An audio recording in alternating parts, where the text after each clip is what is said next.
Jr. when asked today about the possibility he makes his season debut Sunday against the Bears, Beckham is working his way back from a knee injury and is getting closer to his return.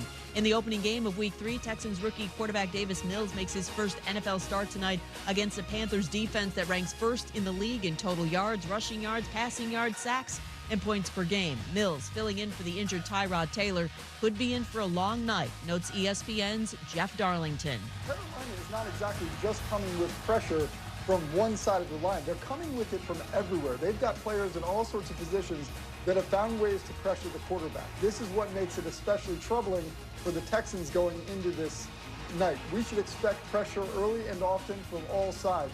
Our Jeff Darlington. Ohio State coach Ryan Day told 97.1 The Fan quarterback C.J. Stroud is out Saturday against Akron with a shoulder injury. Either true freshman Kyle McCord or redshirt freshman Jack Miller will start. Stroud only will be the emergency quarterback. NHL, Penguin center Evgeny Malkin out at least the first 2 months of the season, recovering from knee surgery, so the team will be starting the season without its two biggest stars. Captain Sidney Crosby is also out, recovering from wrist surgery.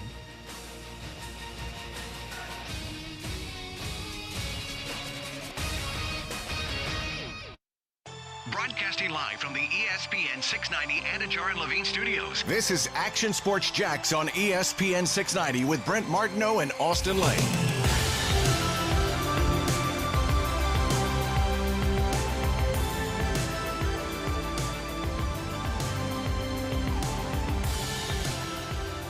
Hey, welcome in, everybody. String Sports Brewery, Brent Martineau, Austin Lane.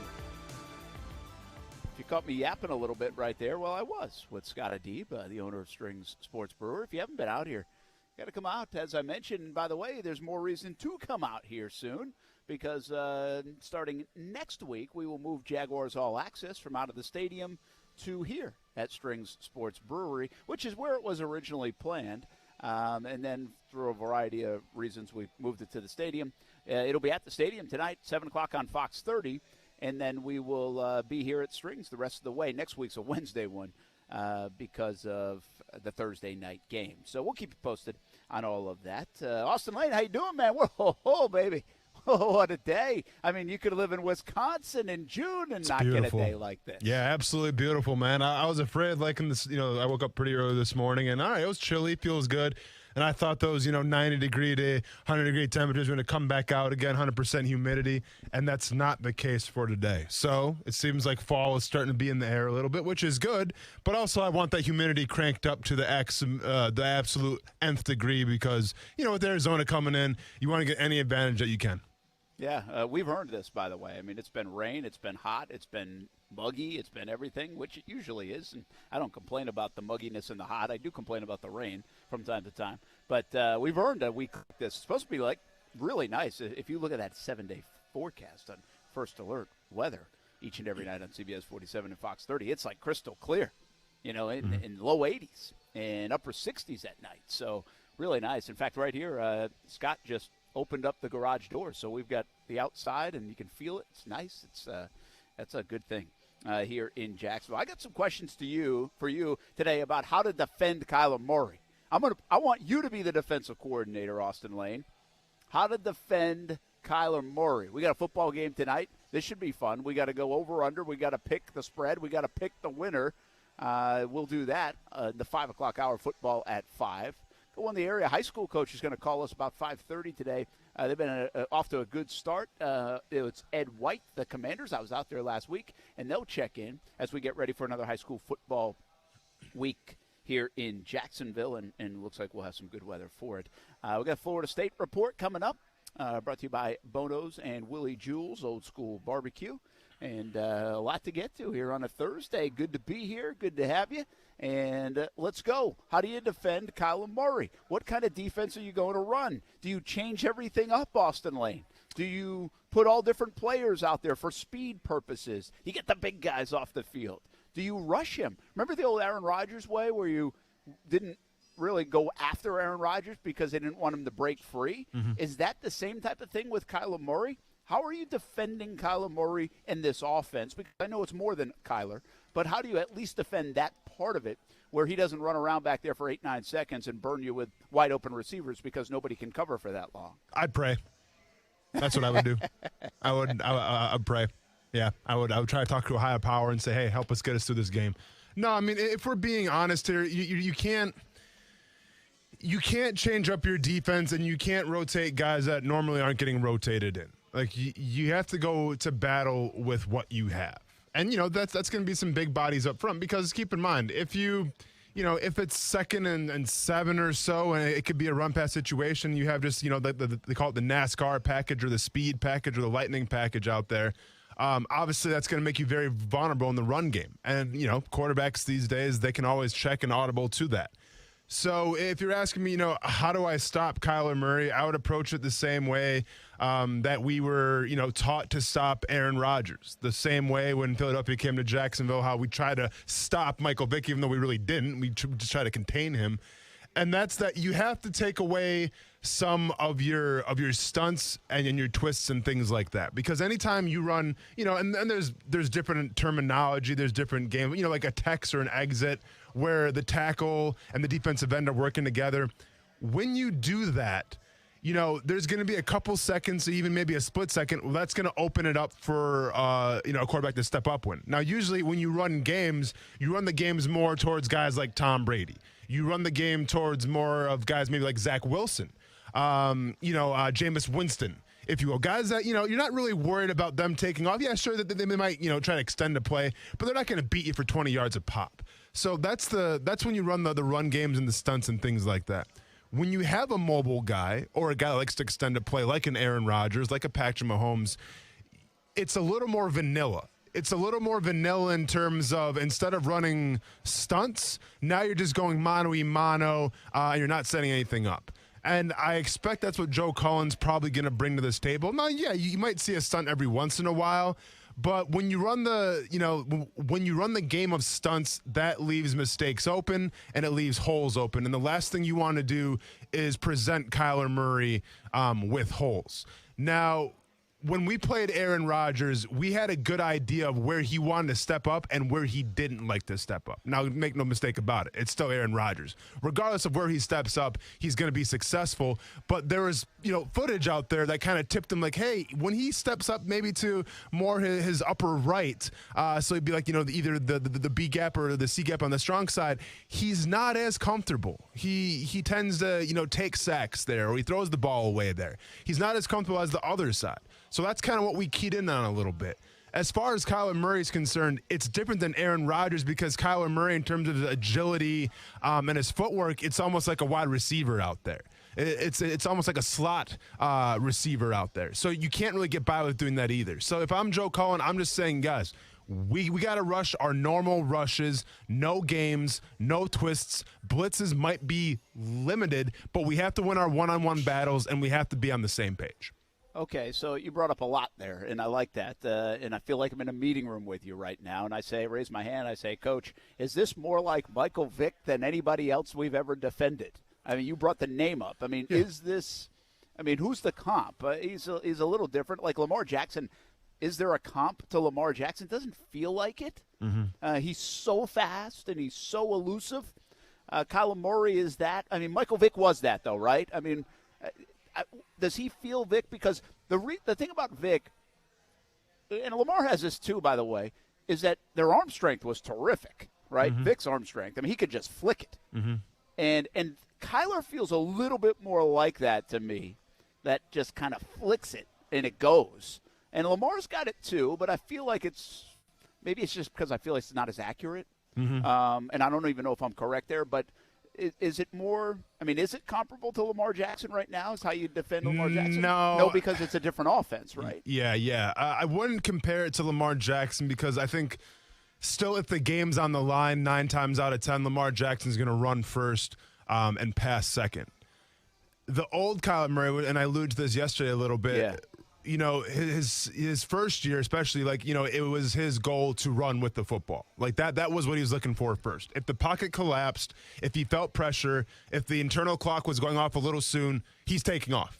No ands, ifs, buts about it. Now he's got to the point where it's almost like Patrick Mahomes, where he always is a threat to take it, but 9 times out of 10, he's going to try to pass it first as opposed to running with the football. And obviously his stats in terms of rushing his first 2 games would indicate that. So I'm not sure if I'd call it a Michael Vick comparison just because, I mean, we always had to gear for Mike Vick. Like, you're going to run a QB spy with Mike Vick.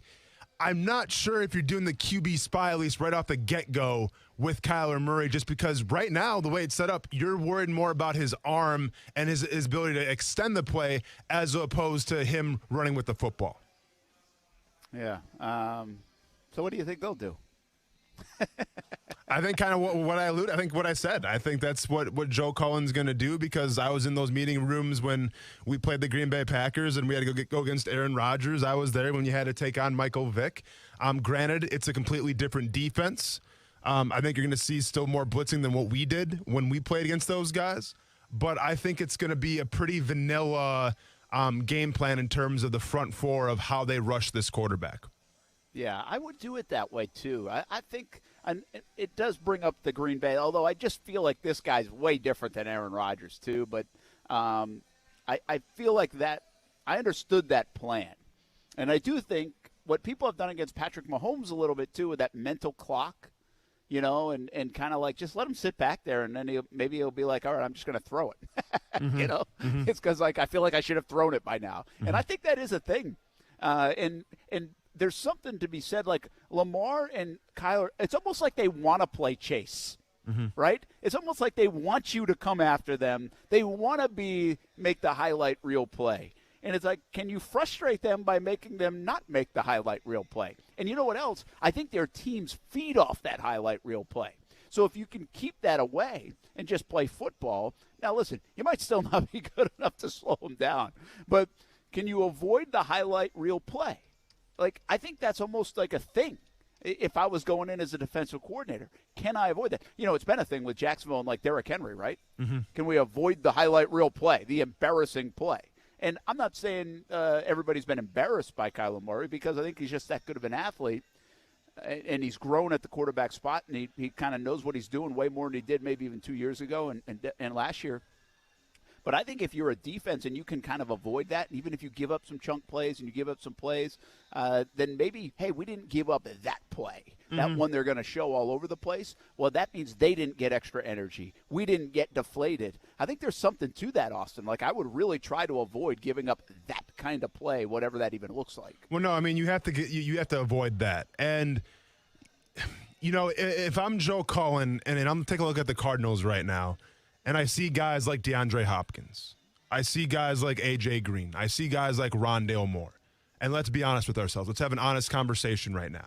I'll take those guys over the Jaguars' defensive backs, with all due respect to them. But let's be honest. This is one of the best receiving cores in the NFL. And the Jaguar secondary, until further notice, I think there's some work that needs to be done. But to me, it's not even about, how do we stop DeAndre Hopkins? How do we stop A.J. Green? How do we stop Rondale Moore? I mean, let's be honest. If you try to go man-to-man, it could be a long day, right? It's complimentary football, first of all. But if you take a look at what the goals of Cliff Kingsbury and what he's trying to do on offense, it's all about misdirection. It's all about whether it's, play action, whether it's fake jet sweeps, whatever the case may be, it's getting a bunch of guys in one area, faking that, and then going the opposite direction. Okay, you saw that with Rondale Moore as a classic example. Now, that was more of just Kyler Murray extending the play, but that play came off of misdirection. This is Cliff Kingsbury's MO. Misdirection, misdirection, misdirection. So if I know this, and I'm Joe Cullen, how do I stop misdirection? How do I shut the misdirection down? And what it comes down to more than anything, it's making sure your guys are ready for the looks that they're about to see. Because a lot of these motions and a lot of these plays that the Cardinals run, especially with such a young, secondary or whatever you want to say, they haven't seen these looks before. So you have to do your best in practice, whether it's on the scout team, whether it's in walkthroughs, to try to mimic what you're about to see. And sure, you're going to see something new that you probably never even seen before. But that's the MO right now of the Arizona Cardinals. And I always felt like if you have more disciplined defenses that have seen it all, that don't get fooled in misdirection, I think Kyler Murray has a little more problems. I think the Cardinals offense can be sustained a little bit. It can be shut down a little bit. When you have younger teams, when you have teams like the Vikings, who, on defense, they're a defensive-minded team with Mike Zimmer, but they make a lot of mistakes, well, that's where you get your doors blown off. So if I'm Joe Cullen, I'm preaching, eye discipline, watch the misdirection, and stay home. If you can do that, you at least have a shot, I think, to keep it a little competitive. Yeah, that'd be see if they can do it. I mean, I think, and I don't even know about where. I get what you're saying. I don't know. Competitive is the right word. I just think like you have to have like a metric that you meet, and what that is can we keep them under 30? I mean, again, we talked about this a lot yesterday. I mean, the Seattle offense, the Bills offense when it's cooking, obviously the Chiefs offense, even the Ravens can do this to you too. Those kind of offenses and the way the game is, the Bucs right now, of course, at 30 every game. If you can keep under 30, like that's a win. There's something to that. I know everybody's talking about this 20 number with Jacksonville 20 games in a row. Listen, you give up 37 against Houston, that's bad. That was awful. You give up 30 against Arizona or Chiefs, it's not necessarily bad defense. Like, everybody does it. Like, you get a pass for doing that. So what if they can keep it around there, then it'll be up to their offense to be able to just try to keep it up. So it's going to be fascinating to watch how they defend him. And I'd like to see a little something different because, one, they don't have the horses to just say, hey, we think we can match up with you. And I don't know if many people do. And so I'd like to see them stay disciplined to what you're talking about, Austin, and try some of these things that may slow the game, all those kind of things where it's just not quick strike, and we have to try to keep up offensively here in Jacksonville because then you don't really probably have a chance. Then you might be forced into making a mistake with Chandler Jones, J.J. Watt, with a rookie quarterback, all those things. Then the game gets away from you a bit. So I think it's a smart move to play this as an underdog team, which you are, and shorten the game as much as you can, run the football, keep it out of Kyler's hands, and have one of those drives like they did to start the game, against the Denver Broncos, but you just need more of them. Hey, do you think, how impressed are you with Kingsbury, the coach, or is this just tremendous roster build? And I'm not saying he's not a good coach, but is he on the way to being a very good coach? Like, he was a not even successful college coach. They bring him in. Nobody really talks about him too much other than the cell phone stuff and social media stuff out of team meetings with a little recess break for his team. And here he is now running one of the most prolific offenses in the league. They had the vision to go get Kyler Murray, and after the Rosen thing was a year old and that's it. How much credit does Kingsbury deserve here? Is he really good? Yeah, I think he is. I mean, I think Cliff Kingsbury should get a lot of credit because I talked about this yesterday as well. In terms of identity, this offense reflects who Cliff Kingsbury is and what he's all about. I think the first step in the identity was getting a guy like Kyler Murray. I think a lot of coaches in that situation, when you have a guy like Josh Rosen, who was a former first-round pick, I think they would have kept, Josh Rosen and say, I mean, are we going to risk it on this guy who might be playing baseball? Are we going to risk it on this guy who maybe is a little undersized and maybe doesn't have the biggest hands, even though that's not that big of a deal? But scouts want to make it a big deal in terms of, well, what's Kyler Murray's hand size? And, Kingsbury gets his guy because he thought that it could amplify his offense the best. He brings him in. They get rid of Josh Rosen, and it's worked out ever since. But not only was he not satisfied with that, then they trade a guy in David Johnson and I get it, now David Johnson is kind of he might be a trivia question, he might be a depth guy. He gets his reps here or there. But there was one time where David Johnson was regarded as one of the best running backs in the NFL, and he was really the face of that Arizona Cardinals franchise. They get rid of him. They go after DeAndre Hopkins. They pay DeAndre Hopkins to get another weapon for Kyler Murray. They get A.J. Green. They keep, re-upping in the draft in terms of wide receivers and speed. So in terms of how this whole thing was constructed, that's all on Kingsbury. I think in terms of how this offense is being ran and the success that we've seen so far, that's also on Kingsbury. Yeah, they have great players, but guess what? Kingsbury brought those great players in the first place. Yeah, I was talking to somebody with the Arizona organization a few years back. That must have been probably 3 years ago. And it was in Gainesville. They were scouting the Florida guy. I forget who they were even playing. And so I was talking to someone, and I just was like, hey, how do you, what do you think? What do you think about Kingsbury? What do you think about Murray? Or what do you think about everything going on? He's like, at the time, he was very honest. Like, I don't know kind of how long. It's going to take a little bit. But I love the coach, and I love the QB. Mm-hmm. He's like, I don't really know where the rest is going or how long it's going to take to get there. They obviously had confidence in it and all that stuff. But he basically just said, I know this. I love the coach, and I love the quarterback. Mm-hmm. And, well, he was right as of now. What they've built has been very good. It's just interesting to watch these teams build, and once they figure they got the guy, right, especially the quarterback, from the Bills. Look at that roster, man, the Bills have built. Look at Cleveland, what they've been able to build. They've now rallied around Derek Carr, and they're starting to build something that looks like in Las Vegas. So you look at those teams, you're like, okay, Jacksonville got the quarterback. They got the quarterback part. Maybe they can start building everything else and be right about a lot of these other things too.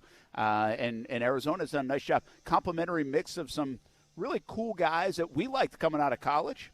Guys like Isabella, guys like Rondell Moore, guys like Isaiah Simmons. And then I didn't know much, I don't know how heralded actually, but Budda Baker has turned himself, that's a great add because he's now like maybe the best safety in the game. And then you add some of these other guys like Chandler Jones and J.J. Watts and DeAndre Hopkins. You make that bold move, and they've done a really good job of building that thing. I just tweeted out, I think I would rather see, instead of see Kyler Murray here in Jacksonville, I'd rather see Kyler Murray against the Yankees help the Red Sox this Sunday. Just for the weekend, okay? Yeah, how about nice. take this weekend off, Kyler? You've done very well the first 2 weeks. It's a long season. Everybody should take one game off.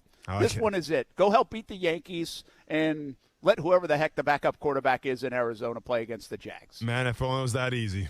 You're not lying. Who is the backup quarterback in Arizona? That's a good question. I don't even know. Wasn't it be a great test, right? If we did, we should just come. We have to get, I don't know, 60% of the backup quarterbacks in the NFL. There's no way. I mean, I'd get maybe 2%. Oh, Colt McCoy. It's McCoy. Okay. Interesting. Well, it's really hard when you have guys like this, Lamar, Kyler Murray, to have a backup quarterback that can kind of do what you do. Yeah. Like there's not two people with that skill set usually, right? That can run whatever you're trying to do as effectively. Colt McCoy still hanging around the NFL. Interesting. Why is Colt McCoy still in the NFL and Blake Bortles isn't? Seriously, why?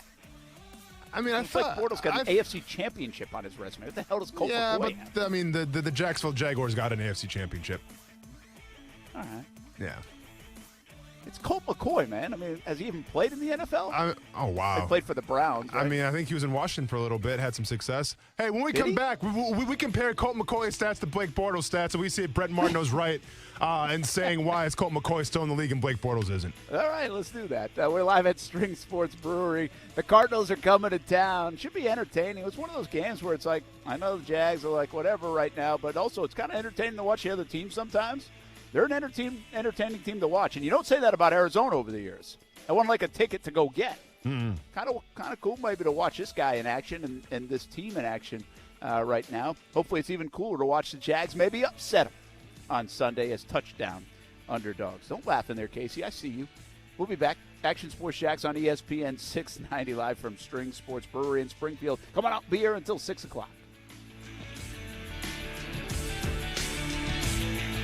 Now, the First Alert Forecast on ESPN 690. Sunshine this afternoon and pleasant temperatures in the low to mid-80s will drop off tonight down into the 60s, even some 50s, well inland under mostly clear skies. Mostly sunny and nice for your Friday. Highs tomorrow in the low 80s, and Saturday will be mostly sunny and in the mid-80s. From the First Alert Weather Center, I'm Action News Jax, Chief Meteorologist Mike Burrish. The Weather Center is brought to you by Beards Diamonds. Now you can buy like a dealer buys. Save thousands on thousands of diamonds for a limited time at Beards Diamonds. Massive increases in online ordering since the pandemic have sent demand for delivery truck drivers through the roof. And with that being said, the increased competition for those willing to be long-haul truckers has led to pay for drivers to be at an all-time high. Truck drivers are the glue that holds supply chains together. And no container, straight truck, or trailer moves without, at some point, a truck driver. So that means that right now there are high-paying job opportunities for people that are willing to get their Class A commercial driver's license. And J-Tech can help. J-Tech Institute's 4 or 8 week commercial truck driving and CDL program is helping students acquire the skills necessary to prepare for their CDL examination and to launch successful careers as commercial truck drivers. To learn more about J-Tech, visit jtech.org or call them at 904-483-9460. Ask for Hank to set up an appointment to tour the campus or get your questions answered. That's 904-483-9460 or visit jtech.org.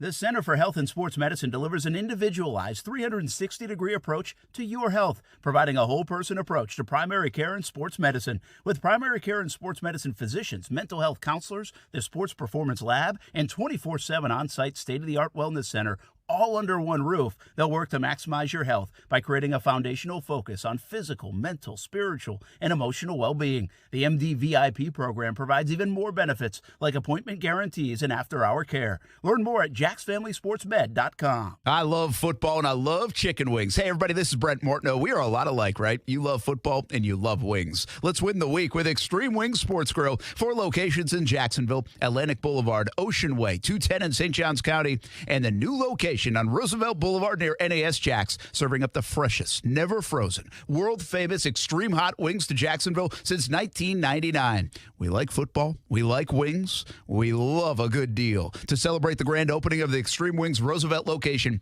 get 6 wings, french fries, and a drink for just $12.99 at the Roosevelt location. 6 wings, french fries, and a drink, just $12.99. Active military gets special discounts: jalapeno ranch, Caribbean jerk, spicy blue cheese, lemon pepper, so many flavors to choose from, and of course, they can make them extreme if you want. Plenty of space at Extreme Wing Sports Grill locations. If you're looking for a place for the entire team, try Extreme Wing Sports Grill. I love it. You'll love it. 4 locations in Jacksonville, including Roosevelt Boulevard near NAS Jax. Dave Pash and Mike Golick here from Westwood One with a preview of Thursday Night Football. Week 3 of the NFL season gets started with Sam Darnold and the Carolina Panthers traveling to Houston to take on Mark Ingram and the Texans. Mike, I look forward to being with you again, my man. How do you see this matchup? Looking forward to it as well, Dave. And looking at the Texans, probably be with rookie Davis Mills. Tyrod Taylor, that lower body injury, I doubt he's going to be able to play. Rookie quarterback, their best friend's going to be a running game. That could be Mark Ingram and that old line helping him out against a Carolina defense that has shut out their first 2 opponents in the first half. They have been playing great this year. Join us for the Panthers at the Texans, coming up on Thursday Night Football. Get ready for the game with more details and preview at westwoodonesports.com. And remember to listen for the NFL right here all season long.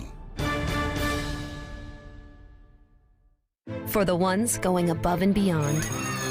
For the ones reaching out, helping out, and lending a hand. For the ones people count on. You can count on Grainger. Grainger offers supplies and solutions for every industry. Backed by 24/7 customer support and specialists to help with hard-to-find products. Because you've got everyone's back. We've got yours. Call, click Grainger.com, or just stop by. Grainger, for the ones who get it done. O'Reilly. It's O Rewards Member Appreciation Month at O'Reilly Auto Parts, where you can earn double, triple, even up to 5 times O Rewards points on select purchases. Get bonus points on more than 200 items throughout the store, like wiper blades, fuel system cleaners, motor oil, and more. Stop by O'Reilly Auto Parts today or visit O'ReillyAuto.com. O'Reilly Auto Parts. Hey, it's Brent Mortno from Action Sports Jax. Did you know you can watch our radio show? Yeah, video of a radio show. Just search ESPN 690 Jax on Facebook, YouTube, and Twitter. Or follow me on Twitter at Brent A.S. Jax. Watch the show live weekdays from 3 p.m. until 6 p.m. or listen on ESPN 690. Yesterday we did the show from, well, my garage, and told you all about Easy Garage Solutions, because now I have room to do the show from my garage. Can turn it into a man cave, can do anything you really want. A little ping pong, hit off the tee for the kids. You can turn your garage into something more than, well, just a pile of storage. All you got to do is give Easy Garage Solutions a call and check them out at easygaragesolutions.com. Monkey bar technology that nobody else has, and it will last you a lifetime, and it holds a ton of weight, bikes and lawn equipment, beach chairs, the rest. Easy Garage Solutions, shelving and overhead storage for boxes and bins. Easy Garage Solutions, cabinets and flooring as well. Go to easygaragesolutions.com. Easy Garage Solutions. It's that easy. Hey, what's up? It's Austin Lane. Check out Action Sports Jax on ESPN 690 or ESPN690.com. Hey, welcome back. String Sports Brewery, the place to be here on a beautiful day in Jacksonville, Florida. Strings is over in Springfield, not far from the stadium, and love to see you out here. And we will be out here with Jaguars All Access for the rest of the year on Thursdays, but next week on Wednesdays because of the game in Cincinnati. So next Wednesday night, 7 o'clock, we'll be out here at Strings Sports Brewery with Jaguars All Access. Also, I'll be out here, of course, with the radio show Action Sports Jacks on ESPN 690. Brent Martineau here, Austin Lane back in the Action Sports Jacks studios along with Casey. Casey, did you take offense to the Kiermaier getting hit last night by Toronto? No, or I guess it was yesterday afternoon, right? Yeah. No, just, I mean, I don't know how to phrase what I want to say for on-air viewing, but, I mean, come on, bro. I called it soft, okay? I mean, baseball guys can be so soft. And to me, that was like, I'm a huge fan, by the way, of policing the game. I just think this thing was way blown out of proportion. I really do. I mean, I think it's just as much the fault of Toronto. I did it yesterday. I mean, there's been cheating in baseball forever, okay? And Toronto tries to cheat too, and they would have picked up the darn thing, and they would have used it probably and not told anybody about it, and the same thing would have happened. So I thought it was kind of weak. I guess the Rays were like, yeah, who cares? We just clinched playoff berth, and we kind of expected it. So I guess they were kind of expecting it with Kiermaier. I just thought it was unnecessary. There are times I think you really should police the game, and I'm all for it. I'm a big advocate of that. I like it. Baseball polices itself in a lot of ways. But I didn't think that was the time for it. So nothing really happened about it. So I guess everybody was cool, so I shouldn't worry about it. That's it. It'll be all right when they make the wild card, and then, if they somehow get past the Red Sox, then they'll get stomped by the Rays in 3, and then we'll all move on. It's a shame, though, because I like a lot of the guys on the Blue Jays except the pitching. Hey, you know what's funny about you guys? I'll tell you, it's really strange to hear trash talk confidence about the Tampa Bay Rays and the Milwaukee Brewers. Oh man, but we've earned that though. We've been in we've been in big games the past couple of years. So have the Rays. Yeah, you're good. It's just weird. Mm-hmm. Like that usually comes from Red Sox fans, Yankees fans, maybe Dodgers fans, right? Like, hey, we're going to stomp you because that's what we do, and we've won X amount of titles, and it's just strange to come from Rays fans. But Rays have every bit to be confident. I think they're one of the best franchises in baseball the last handful of years. Without a doubt, the record shows that. And Milwaukee has had a nice run themselves. So Milwaukee is about as under. In fact, Milwaukee's beating the Cardinals right now 5-0, and beating the Cardinals is a tough thing to do right now. Yeah, I mean, truth be told, I'm not even stressing about the Milwaukee Brewers. I just want them to get the 2 spots, so then we don't got to play either. I mean, I assume it's probably going to be the Dodgers or the Giants. I'm happy with that. So right where Milwaukee's at, because they lost the past couple of games. That's okay. I'm not stressing. Just get that 2 things secured, and we'll go from there. Yeah, I would think. Give me a team in each league that nobody would want to play. Dodgers have to be the one, right? Even more so than the Giants. I think the Dodgers, from my standpoint, because they're getting healthy now and they're starting to be at max power again. Yeah, and I mean, gosh, their pitching rotation is absurd. Mm-hmm. It's just absurd. I mean, it'll be interesting to see how they do their bullpen in short series. Casey, what do you got? I wouldn't want to play the Brewers.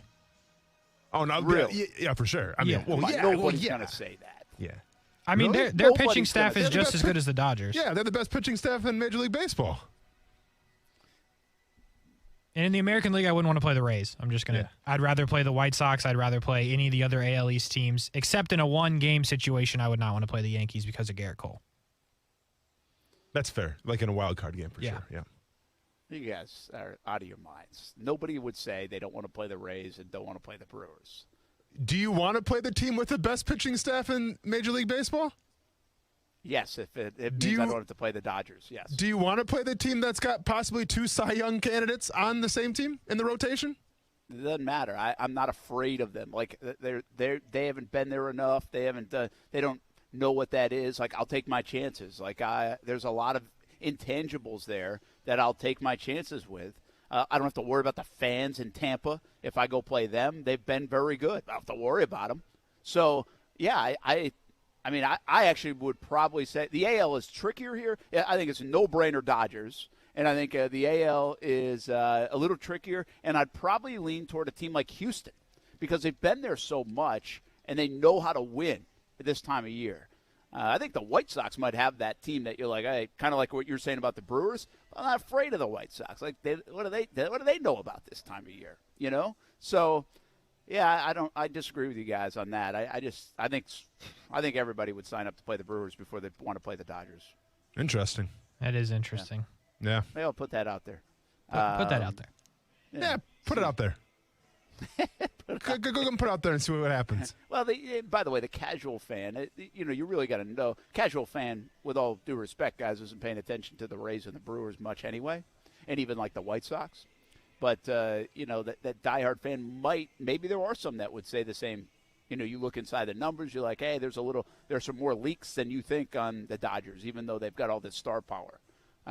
That's possible, but I mean, it's been 3 years in a row. They know what it is. It doesn't matter. It's like a game in June for them, playing in October. So I think there's something to be said for that, along with the potential power that they do bring on both batting and pitching. All right, let's get back to some football tonight. Fired up about tonight's game, Carolina and Texas. The Texans, I mean, Carolina could be 3-0. Holy cow. Mm-hmm. Yeah, I mean, more than likely that's a fraudulent 3-0. No, it's not. Fraudulent 3-0, right? I mean, there's been more impressive 3-0s out there, but I mean, from where I'm sitting, it's not like my expectations of the Carolina Panthers were that high anyways. I mean, I'm like, all right, Sam Darnold, what is he going to be like? I get Christian McCaffrey's coming back, but what is he going to look like? I've been surprised because, once again, I don't know where we are in the Saints quite yet, and I get it wasn't Carolina, but it wasn't even a competitive game. Like, the Panthers absolutely dominated the Saints. And this is a Saints team who came to a neutral site in Jacksonville and absolutely curb-stomped the Green Bay Packers. So I think the Saints have been a little impressive this year. I'm sorry, the Panthers have been a little impressive this year. The Panthers. Yeah. No, well, listen, by the way, hey, you get 2 wins, you get 2 wins. I mean, but obviously they play the Jets and now the Texans, and if they win and they go to 3-0, I think it kind of comes with a little – it's kind of like Denver, right? Denver could be 3-0 after this week. They get the Giants, the Jags, and the Jets, combined 0-9 potentially. Mm-hmm. So it's like, all right, let's see if that's for real.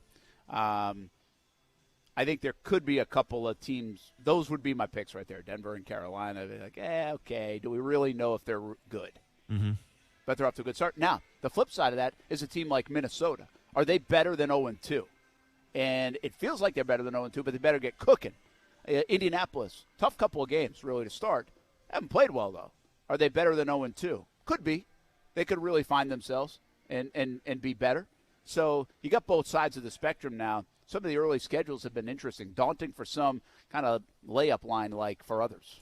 Yeah, I mean, I think Minnesota could easily be 2-0. I mean, you take a kick here, and they're 2-0. Simple as that. So I think they're definitely a better team than the record's going to indicate. I'm trying to think of other 0-2 teams that really stick out to me. I'd say Minnesota's probably the biggest one right now that sticks out to me in terms of they aren't really what the record reflects. Now, their defense is still that Vikings defense that you just questioned because, once again, Mike Zimmer, who is a very proud defensive-minded coach, just can't seem to get it together for whatever reason.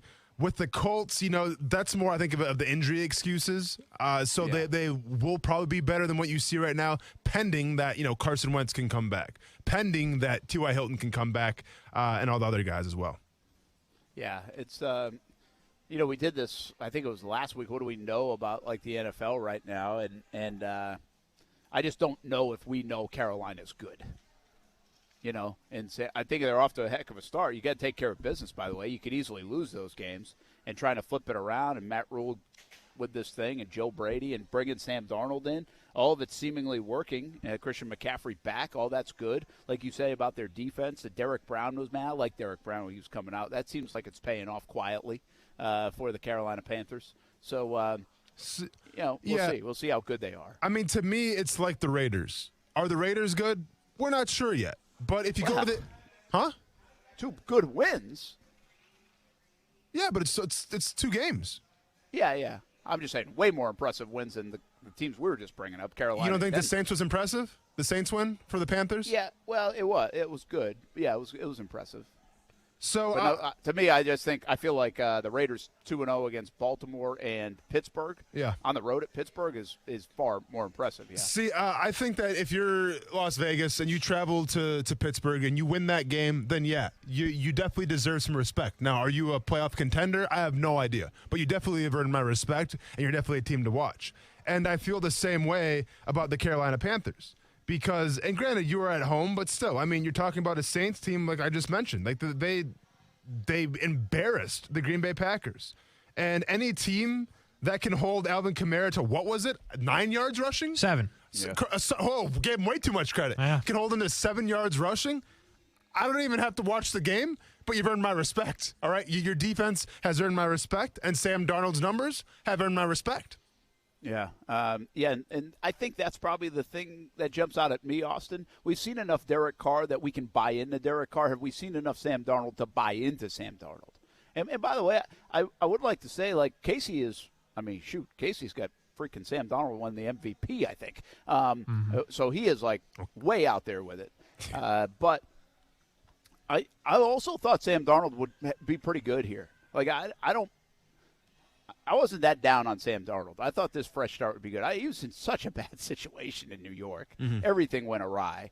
And I would say I'm a little surprised that he's playing this well right now, but I'm not surprised that he's showing signs of being a good quarterback. It wasn't the time to give up on Sam Darnold, where it has been the time for others, but not so much on Sam Darnold. And speaking of giving up on quarterbacks, I have the Colt McCoy, Blake Bortles stats if you want to hear them real quick. Yes. All right, so Colt McCoy, 44 games, he's 8-22, not a good look, 60% completion percentage, about 6,500 yards, 30 touchdowns, 28 interceptions. Blake Bortles, 78 games, 59% completion percentage, about 17,600 yards, 103 touchdowns, 75 interceptions. So if you look at these guys, obviously Bortles has played in a lot more games, has had a lot more wins. It comes down to a few things, I think. I think it comes down to the turnovers and the quarterback rating. And that's advantage Colt McCoy in both those. But in terms of touchdowns, obviously that's advantage Blake Bortles. Yeah, I mean, obviously a number of games. I just think overall, whose resume? You're going to take Bortles' resume just because of the amount of games, even though the turnovers are unbelievable? Whose resume has earned a shot to be the Cardinals' backup, or what are you asking me? Yeah, well, that's the thing. Like if you're scouring and you're like, okay, I like. I mean, wouldn't you think if you wanted a backup quarterback, you'd like the idea that a guy's played a lot of football in the NFL? Yeah, I mean, that's what you would think. But then I look at a guy like Chase Daniels, who's like one of the most regarded backup quarterbacks of all time, and he's barely played. And it seems like he's been around forever, and he's barely. I mean, I played against him my freshman year, and I think he was a senior at Missouri when I was at Murray State, and he's still in the league. So I don't think he's a lifer now. I mean, he's going to be there for another 10 years. Yeah, and I don't think Chase Daniels actually, in terms of starting games, has a lot of them, but he's a very highly paid backup quarterback. So to me, it doesn't come down to necessarily even the wins or the touchdowns. I just think it comes down to your ability to learn offenses. I think your ability to manage a game. And I think with Blake Bortles, it's kind of like the all or nothing thing. And if you want to compare Blake Bortles to his last couple of years, it's more, it wasn't really all, it was more or nothing because of all the turnovers. Yeah. How old's McCoy? Do you still have that? McCoy he was born in 86, so probably 34? He's 35. 35, okay. He's been this is his 11th year in the league, by the way. Yeah. So really, he was drafted in 2010, right, Casey? That's I think he's in my draft class. Yep. Yeah. Okay. I almost feel like if I'm thinking about backup quarterbacks, again, Blake's probably 28, 29 at this point, is my guess. Yep, 29. So I'm wondering maybe even – I think all the things you said, right? The processing of offenses, right? The ability to help a young player maybe learn an offense. The almost like the idea that, hey, you're the backup, and we'll see if we really need to see you. Otherwise, put your hat on backwards and carry the clipboard, and that's where McCoy is in his career. But I think that veteran presence really helps. And when you say veteran, now you're talking about a guy in his mid-30s more so than I wonder if people even – are curious if Blake can be in that tutelage kind of role if needed. You know what I mean? Like Henny's been in there now. He's like in his, 33, 34 years old. Sure. So you see that a lot, that backup quarterback more so. There must be some extreme value in that. Josh McCown, they were flying from high school games to be, in the locker room. I mean, so there must be some extreme importance on that part of it. Well, yeah, let me ask you this, because with Colt McCoy, I think of a guy who is cerebral. With Chad Henne, I think of a guy who's cerebral. I mean, I shared the locker room with him a couple times. When you say the name Blake Bortles, and you covered him, so you should know, you've interviewed him before. Do you think of a guy who's cerebral in how he approaches the game of football?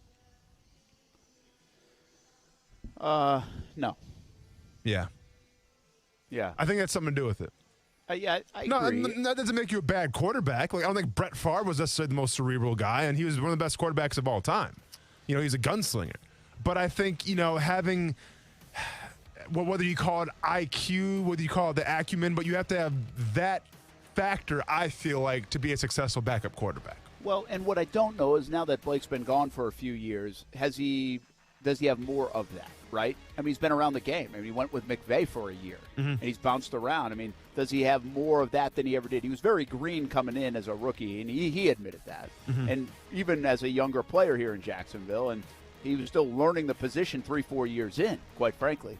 So I wonder if that's kind of like, okay, I've seen a little bit of everything about this position. Now I know. Like, could Blake Bortles go coach, a kid out to be a quarterback? I mean, I think so. Yeah, for sure. Think so, yeah, right? Yeah. So, but I get your point. I think. I mean, Minshew can be cerebral, right? He's learned all these offenses over the years. I think it's the same question they're asking a little bit about Cam Newton, right? They're like, is he that guy, that's going to kind of help walk you through a playbook? Because I do think Blake would be fine. Like, he's got a guy easy in the room, to be there. And I think that question has been asked about Cam Newton too. Very interesting though. Blake Bortles not in there. When we're asking about Colt McCoy, like, oh, he's the backup at Arizona. It's like, really, Colt McCoy's still getting a paycheck in the NFL. Yeah, it's pretty wild. Matt Schaub did it up until like last year. Well, and when you look at it, I mean, has Colt McCoy ever done a bunch of interviews with Barstool Sports? No, he has not. Cerebral. Cerebral. Now, Gardner Minshew's kind of the outlier there, but he doesn't count. Just think, Bortles could go on Barstool during the recess of a team meeting. Didn't he have his own, didn't he have his own thing at Barstool for a while? He did. Yeah. Oh yeah. So hey, you can't have your own thing at Barstool and be a backup quarterback. We'll be back. We're live at String Sports Brewery. Brett Martineau, Austin Lane, Casey, Action Sports Jax on ESPN 690.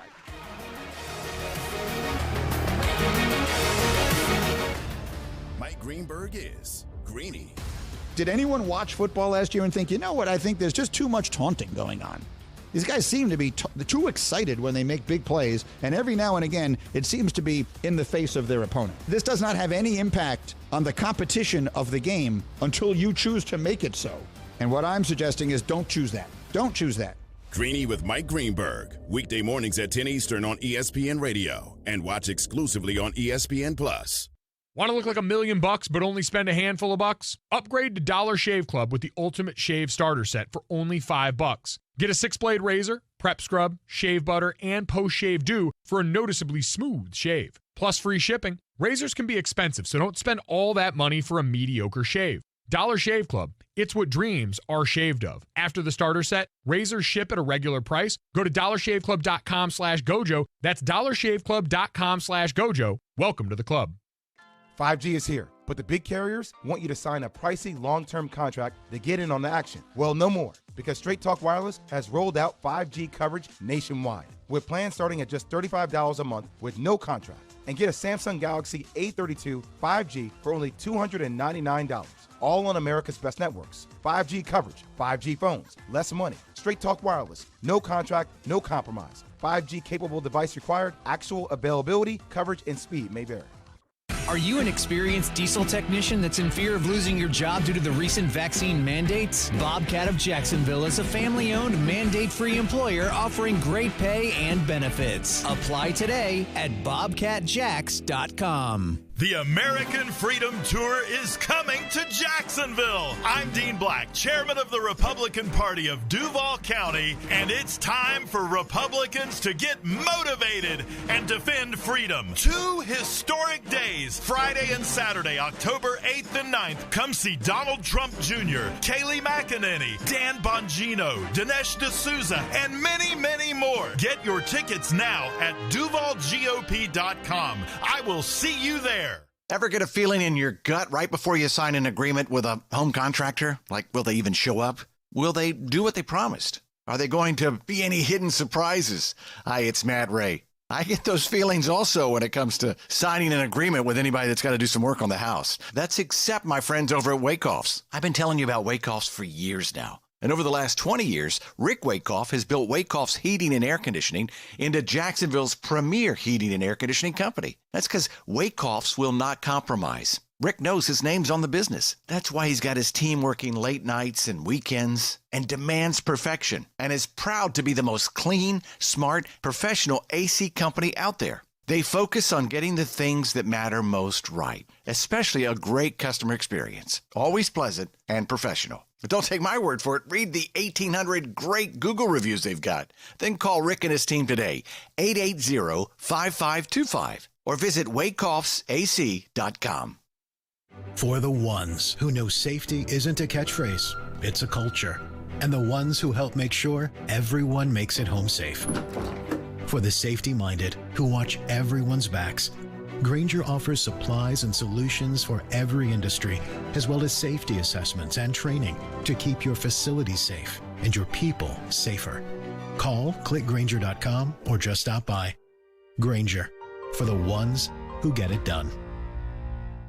Is your home not feeling very new anymore? Sick of that pink bathroom tile, popcorn ceilings, a stove older than you are? Whether it's repairs or reno, finance it smart with a Honeydew HELOC from 1-to-1 Financial, Jacksonville's hometown credit union, where you can borrow up to 90% of your home's appraised value. You've got good taste, but your block counters ain't cheap. So get to work and open a Honeydew HELOC with 1-to-1 Financial. When you do, we'll send you a free handyman tool set to get started. Apply online at 121fcu.org. Federally insured by NCUA. Join us for the Autism Speaks Walk as the autism community reunites to support one another and fuel the Autism Speaks mission to promote solutions across the spectrum and throughout the lifespan for people with autism and their families. To register, visit autismspeaks.org.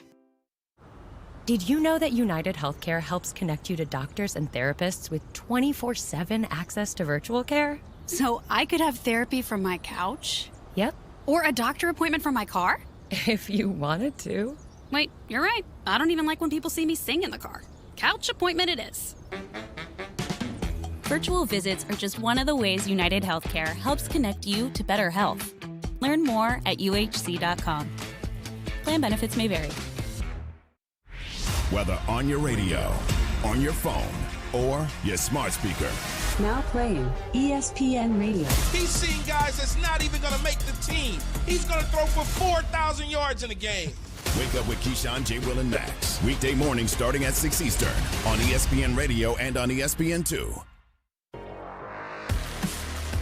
Everybody just has to trust one another, do their job, and the plays will come. It's just how this game has always been, how this game is. The plays are going to come. We can't have guys just over-eager trying to do something they're not supposed to do and then really costing us a big play or the game. So just really just trusting each other. It just goes back down to trust and just doing your job. Now you threw me for a loop there, Casey. Is that Ingram? No, how'd I throw you for a loop? Oh, I thought you were saying truss, like. Oh yeah, that Baltimore did throw you. days. Yeah, no, that Big was truss. Yeah, good call. No, I was just referencing what we were talking about in the break and trusting Austin. So then I played a sound about trust, but that was Jaguar safety Rayshon Jenkins. I was like, okay, he's probably not playing Mark Ingram, but maybe that's what he meant. Man, he's playing tonight, right? Yeah, for sure. And how are they 1-1? We haven't got a good Mark Ingram soundbite. I mean, they probably won not talking too much. I guess not. The time to talk was after the Jags game. I guess, yeah, that's true. Well, yeah, but you had a pretty competitive game against Cleveland. You can still talk after that.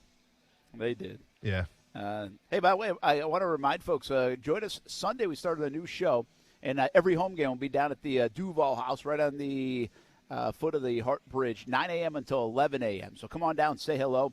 If you're coming down to the game, get there early. Pop on by. And you can help raise some money for charity, listen to the show, listen to music, have some fun, good place to hang out. Hopefully, and the weather's supposed to be a lot better than it was last week, too. So that's every home game, 9 a.m. until 11 a.m. Call it ESPN 690 Game Day Live from the Duval House, but you can stop by as well. Brent Martineau, Austin Lane, we're live at String Sports Brewery. What is the Texans' record going to be? Let me go ahead and break the schedule down real quick. I like it. We got Texans. Okay, I type in Texans and a bunch of cowboy hats popped up. Please bear with me. All right, so Panthers, don't like that. Obviously tonight. I'm still in the realm of like 3 or 4. I'd say probably 3 games. 3 or 4. Will that be good enough for the number 1 pick? I hope so, Brent. I hope so. Hey, the Jets.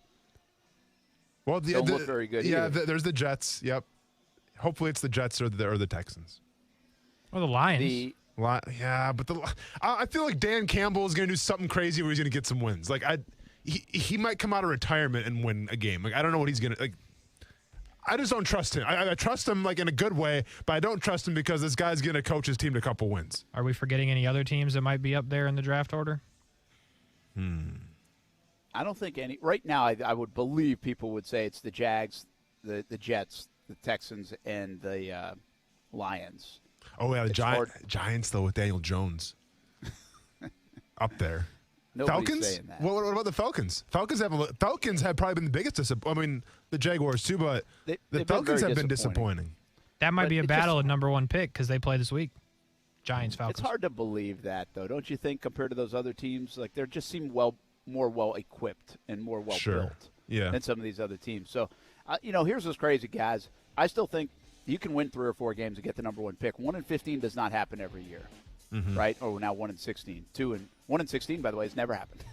So, okay, I'm going to say this. They play at the Colts October 17th. If Wentz isn't back, do they have a shot? Yeah. And they do play the Jets. They play the Jets. The Jags play them again. And I think the Jags will beat them. But the Jags play the Jets. Yeah. This again, I mean, these teams, I don't think – I've heard it today again, Jags going like 1-16. I don't think that's true. I think the Jags are going to find themselves a handful of wins. Sure. I think the Jets are going to get better as well, and they'll find themselves a few wins. I think Detroit, like you just said, probably squeaks out 4 or 5 wins, 6, maybe even gets to a 6th win. Who knows? And I think Houston's probably in that. I could see this be a long year for Houston after that first week. It could be very reminiscent of the Jags last year. But I bet they end up with like 3 wins. I bet the number 1 pick ends up with 3 wins. Okay. That's what I'm going to say. Okay, 3 wins, the number 1 pick. All right. Yeah. Do you think it's going to be a tie? Like those are going to be 2 Yeah, there'll be a team? tiebreaker. Okay. Yeah, there'll be a tiebreaker. There'll be a couple 3 and 14s. Okay. 3 and 14s. Gosh, I got to get used to this new math. I know. All right, we'll be back. 4 o'clock hour coming up. Action Sports Jax on ESPN 690. Back to the Jags. How do they get a win this week? Seriously, could they beat the Arizona Cardinals? How would you do it? How can you do it?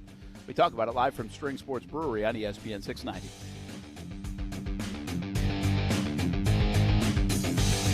It's a new approach to healthcare. The Center for Health and Sports Medicine is built on the pillars of health: physical, mental, spiritual, and emotional, with primary care sports medicine physicians, mental health counselors, an advanced diagnostics lab for wellness and sports medicine, and 24/7 on-site state-of-the-art fitness facility, all under one roof. What does this mean for you? As a Center for Health and Sports Medicine patient, you'll receive medical care in a collaborative, proactive, goal-oriented manner. In other words, everything they do is centered around you. Learn more at jacksfamilysportsmed.com. When you think about Jacksonville, you think about a city that is surrounded by water. And being by water afforded Jacksonville to have one of the largest container ports in the entire country. And another fun fact, that RV sales are at all-time high right now. But what does this all mean? What am I getting at? It means that there's high-paying jobs available for those that know the ins and outs of the marine side and of the land side of recreational vehicles. And this is where JTech comes into play. JTech offers a program where you can learn about the diagnostic procedures and effective repair methods of a variety of recreational vehicles, including motorhomes and RVs, power boats, jet skis, diesel and gasoline, outboard and inboards, and much more. And they also help prepare students to take the Yamaha certification exam, which is required in the Marine Maintenance Certification Program. To learn more about JTech, visit jtech.org or call them at 904-483-9460. Ask for Hank to set up an appointment to tour the campus or get your questions answered.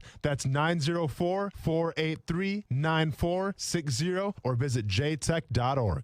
Been thinking about selling your car? Think you can get more selling it on your own? That can be a big hassle, not to mention scary too. Find out what your vehicle is really worth with the coolest technology available. ACV Auctions will be in Jacksonville Friday and Saturday, October 1st and 2nd from 10 a.m. to 4 p.m. You can drive in, have your vehicle scanned, and watch as hundreds of auto dealers bid on it in a live auction setting. You can sell it on the spot or just find out what it's worth. It's that easy, and it's free. Proudly hosted by the Tom Bush family of dealerships. 9850 Atlantic Boulevard. The American Freedom Tour is coming to Jacksonville. I'm Dean Black, chairman of the Republican Party of Duval County, and it's time for Republicans to get motivated and defend freedom. 2 historic days, Friday and Saturday, October 8th and 9th. Come see Donald Trump Jr., Kayleigh McEnany, Dan Bongino, Dinesh D'Souza, and many, many more. Get your tickets now at DuvalGOP.com. I will see you there.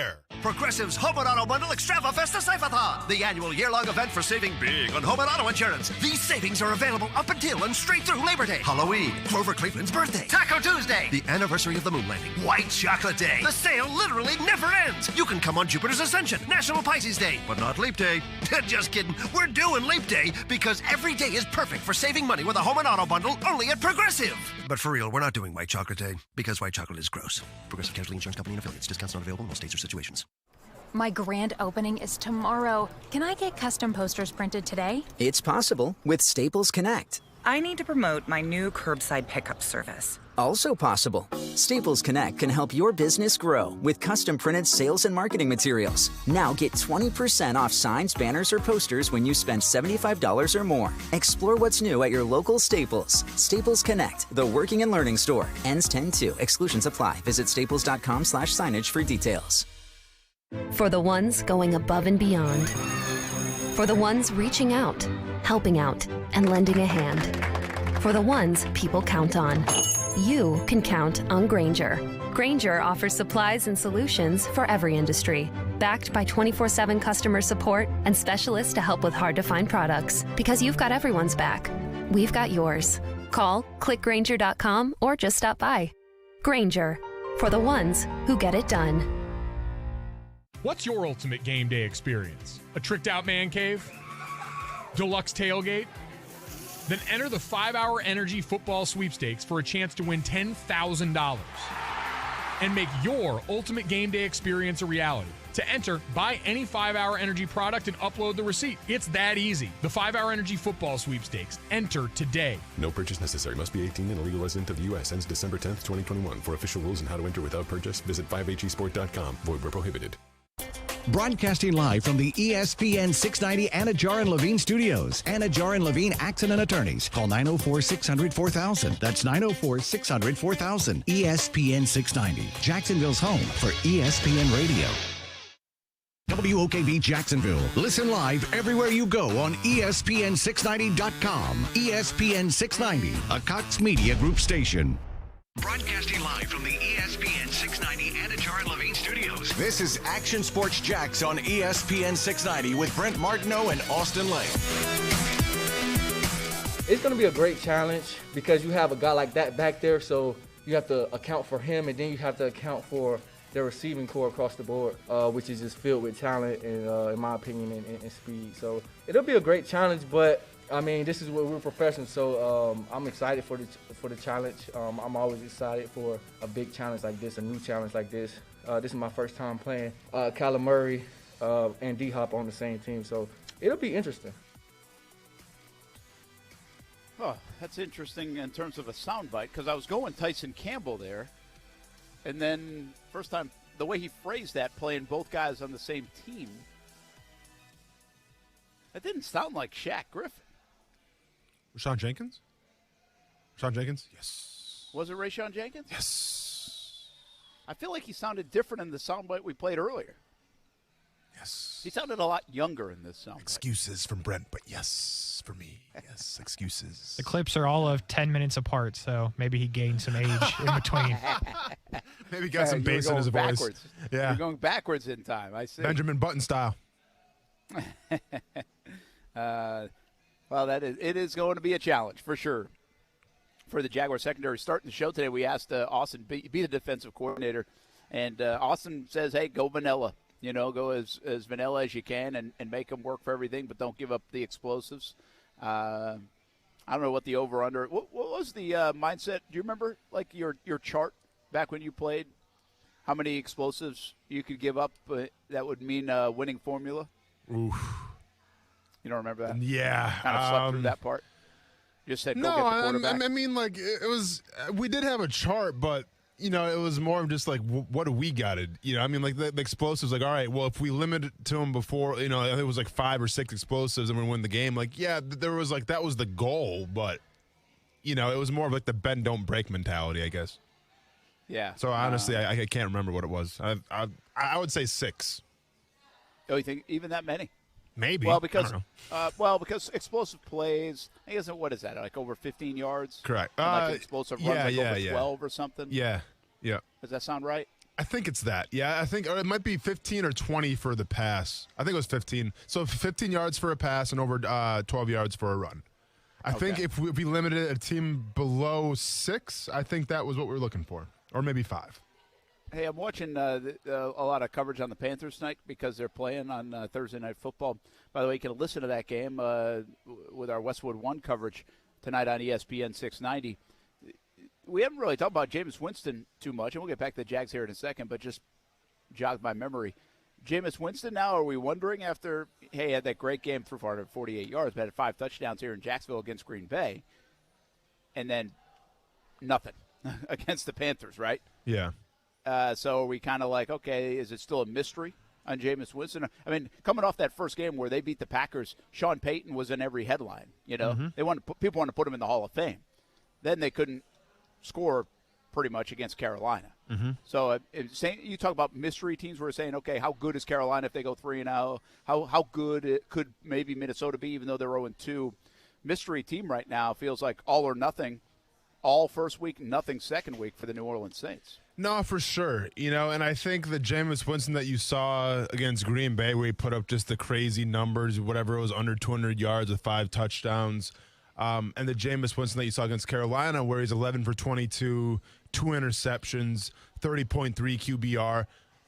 I think the Jameis Winston that they want falls someplace in that middle. Now, it's literally a tale of 2 games, and it's vastly different. But I think if he falls someplace in the middle, they're going to be okay. I think that you have the running game with Alvin Kamara. Now, for whatever reason, in that game in Carolina, I mean, he only had 8 attempts. So it wasn't a lot going on for Alvin Kamara. They did run some with Taysom Hill as well.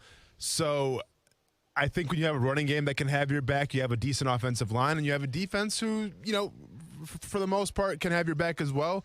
You're going to be set up for success. And we've seen Jameis Winston have success, but the thing with Jameis Winston is it's always the stupid throws. It's always the baffling turnovers that just change the momentum of a game. If he can limit those, and if the game's got to be an ugly game where maybe they score 20 points but they're playing good defense so they win by 3, then so be it. I'm not ready to hit the panic button on Jameis Winston quite yet because, let's be honest, you really have no other options because Taysom Hill, we saw in preseason, is not the guy. But it's going to be a big game 3 for Jameis Winston. Yeah, I think so, too. I just don't know who the Saints are. I mean, it was week 1 is a crapshoot. And they might have just caught lightning in a bottle. They might not be that good. Who knows? Mm-hmm. I think it's a tough read. And so much so, I think they go to New England this week, and I don't know how to read it. Is that who they're playing? I think they're playing the Patriots, right? Yeah, they're playing New England. Yeah. Yeah, and I kind of want to go to the Saints, but I don't know if I should. It's kind of like, okay, who are these Saints? They've got a lot of good players now, but that was alarming. Mm-hmm. The other day. That's okay. You're not who we thought you were, type of game, and it was so early in the season. There's a lot of that going around. We're so early in the season. That I forget sometimes James Robinson's on this football team because he's hardly had any touches. So here we go for a 3rd straight week. James Robinson needs to carry the ball. Darrell Bevel needs to call run plays. Trevor Lawrence needs to hand it off, take some of the pressure off him. I mean, is this the week? Can you run against Arizona? You almost feel like you got to force feed it even if it's not working. Right? I mean, they've got to skew these numbers a little differently. Yeah, for sure. You absolutely need to run the ball because you have to control the clock. When you play a high-powered offense like the Arizona Cardinals and they have the ball in their hands, they're looking for those explosive plays. They're looking for those paradigm-shifting, dynamic, momentum-changing plays. And if you have the ball and you run the ball, you control the clock, you take a lot of those plays away, and now the momentum at home plays to your favor. So I'm absolutely trying to run the ball. That should be priority number one right now, is to run the ball. And then obviously we've talked about it before. When you run the ball, that can open up some things. But the last thing you want to do is to try to get in a track meet. It's to try to get in a slugfest with the Arizona Cardinals. It's like trying to go toe-to-toe and swing for the fences against Mike Tyson in his prime. It's not going to turn out well for you. Yeah, not a smart move. I just tweeted 20 touches plus for James Robinson. I guarantee it. Am I crazy? Well, I wouldn't put a house on it just because. I'm out of those. Okay. Well, then, yeah, you're fine. I wouldn't put a tent on it or wherever you're living now. I wouldn't put a tent on it just because if this game gets out of hand really quickly, then you can't run with James Robinson. You're going to have to resort to the passing game. So, yeah, if James Robinson if you tell me, if we're sitting in the press box, I didn't watch the game. I'm watching NFL Red Zone. Didn't watch a lick of the Jaguars-Cardinals game because, hey, fantasy football.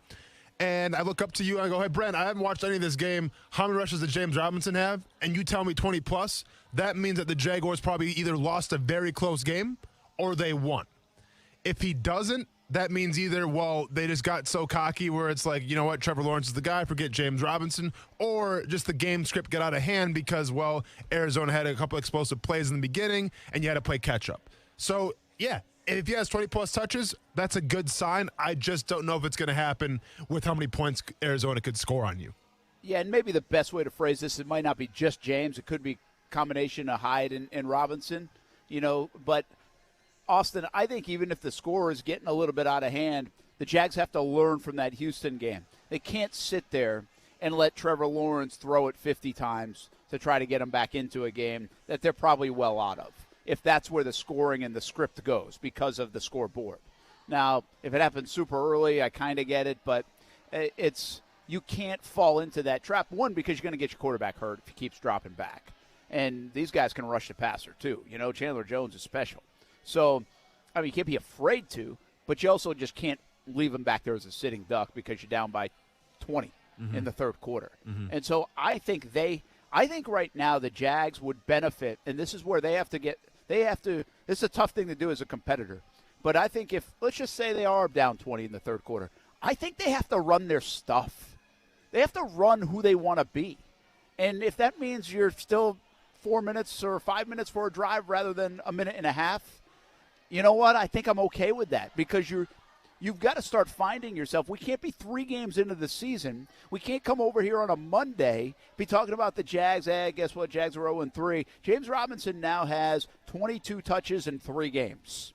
Mm-hmm. You just can't. No. It can't. You can't do that if you're the offensive coordinator. You can't get up in front of your offense. You can't go into your QB room. You can't go in to meet with the head coach if you're the offensive coordinator and say, I know he's only got 22, but, we're down again. I just don't think you can do that. I think you got to run your stuff.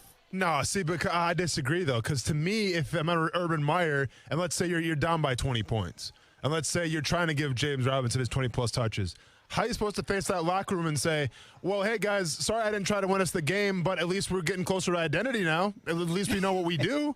How is that going to go in a locker room? I understand. You have to know who you are, and that is a vital thing in this league. At the same time, you have to try to win the ball game first. That's the most important part. Now, when you know who you are and your identity, then you have a better chance of winning the ball game. That's not where we are right now. The first 2 games have shown that. But the last thing I want Urban Meyer to do is to try to find your identity when you're down by 20 points, and it's clearly a passing situation. Yeah, I don't think you wave the white flag, but I think the first 2 games have taught you that if you just keep throwing and throwing and throwing, you're better off probably marching down the field in 4 to 5 minutes than you are giving up another interception, because that's what it's going to lead to. Pass play number 42 or whatever against Houston was a pick to nobody in the area, because, well, they could have just kind of run their stuff and then maybe made it to the end zone, you know? But you're just not going I think you could make the case you're just as effective trying to come back in the third quarter by still giving it to James and still running your offense than you are by dropping your rookie quarterback back there another 25 additional times. That's my point. No, I understand that, but at the same time, like, I mean, we got to have faith in Trevor Lawrence, right? Like, no, nobody wants him to throw the ball 50 times a game. You're not going to win like that. But if you're down by a lot, then you have to do that. Like, to me, that's the top priority. And, you know, we talk about how good Trevor Lawrence is going to be, and we talk about what we've seen from him and all this stuff, and we've seen the shades of brilliance and all. Okay. I mean, then to me, you can't think that way of saying, okay, well, if we're down by 20 and we take the reins off Trevor Lawrence, we go James Robinson. I mean, that doesn't set a good precedent to your team. And doesn't set a good precedent to Trevor Lawrence. Like, I get you got to give him time. You have to give him all the stuff to succeed, and I get that. But I'm trying to win football games. Trevor, you're the top overall pick. You're the storied guy. I need you to throw the ball better. Receivers, need you guys to catch better. If we got to stop taking so many deep shots, let's do that. But we still got to try to win this ball game. And then running with James Robinson the whole game probably won't do that if we're down by a lot. Yeah, and listen, I don't want to get too far out of the context of this. I'm not sitting there telling you we should take a knee here in Jacksonville if we're down by 20 points to protect Trevor Lawrence. Really, the main focus of this conversation is get him the damn ball earlier. They ran for 10 times in the first half the other day of a 3-point game. Get him the ball more then, right? I mean, I just feel like it's imperative they get his numbers look different this time. You can't go 3 weeks not giving it to a guy that's a top 100 player in the NFL that should have made a Pro Bowl last year. Like, I don't care what the score says. You can't. Would they stop giving it to Christian McCaffrey? I know they might throw it to him more. Well, then throw it to James. I'm telling you, touches. I didn't say you have to have runs, but you have got to get 25 the ball this time more than you have the first couple of weeks. I mean, James last week, we know he had 5 touches the first week. He was 11 for 47 for 4.3 yards a carry against Green Bay. Again, in a game that was still very manageable all the way down, I guess through 3 quarters, let's just say, depending on how you felt about it. Robinson had 3 more catches for 17 yards, so that's 14. So all you got to do is find me 6 or 7 more, and I don't lose another house. Mm-hmm. Like, that's it. That's not – I don't think we're asking for too much. They got closer, but they still weren't there. Mm-hmm. And I just don't think you can walk out of that stadium the other day, on Sunday, and say, well, now James Robinson is at 30 touches through 3 games or whatever it might be. They have got to get to that 20 number, in my opinion. It looks like they've gone more to James than Carlos Hyde. I think somebody, maybe it was John Shipley or Demetrius or one of the guys tweeted the other day that the percentage of Hyde versus Robinson is not near as much as what people think. I think it's more 75-25 in terms of snaps through 2 games. So Robinson's playing. Now they just got to get him the dang ball. Mm-hmm. Yeah, I mean, we both agree on that, yes. Yeah, I don't think it's hard. And by the way, I think everybody in Jacksonville agrees on it. I feel like, though, this is you might have to force it. You might have to force it to make the equation kind of fit. Mm-hmm. A little bit more, even if it's not, stick with it, because I got a feeling that I thought actually the run might get stuffed up a little bit more last week, because I thought everybody in Denver land would know that that's what they were going to try to do. Now, they still threw it 23 times out of 33 plays, I think it was, in the first half. And keep in mind, they only had 17 plays, Austin, in the second half. That's it. Mm-hmm. 17. So that's tough, too, for an offensive coordinator. I mean, 17 plays in 2 quarters of football. That was it. And the kickoff return had a little bit to do with that. But I think everybody knew that, so they still were able to run. That offensive line still got their job done, even though Denver knew they were going to try to run. And I think Arizona should come in here knowing the Jags are going to run, and the Jags should still run. And if they get stuffed in the first quarter, don't give up on it, because I feel like this concerns me a little bit about Bevel, as pass happy as he's been. And again, I've talked about so hypocritical right now here in Jacksonville, because for years we've asked them to throw more and throw it down the field. But I feel like if it gets stuffed in the first, they're going to be like, okay, it's not working, we're going to go to the pass. Well, you can't. You got to be patient. And I think for the young quarterback success, I think for the offense success, and by the way, Austin, I think for the defense's success, especially in a game like this where there's a ton of firepower on the other side of the football.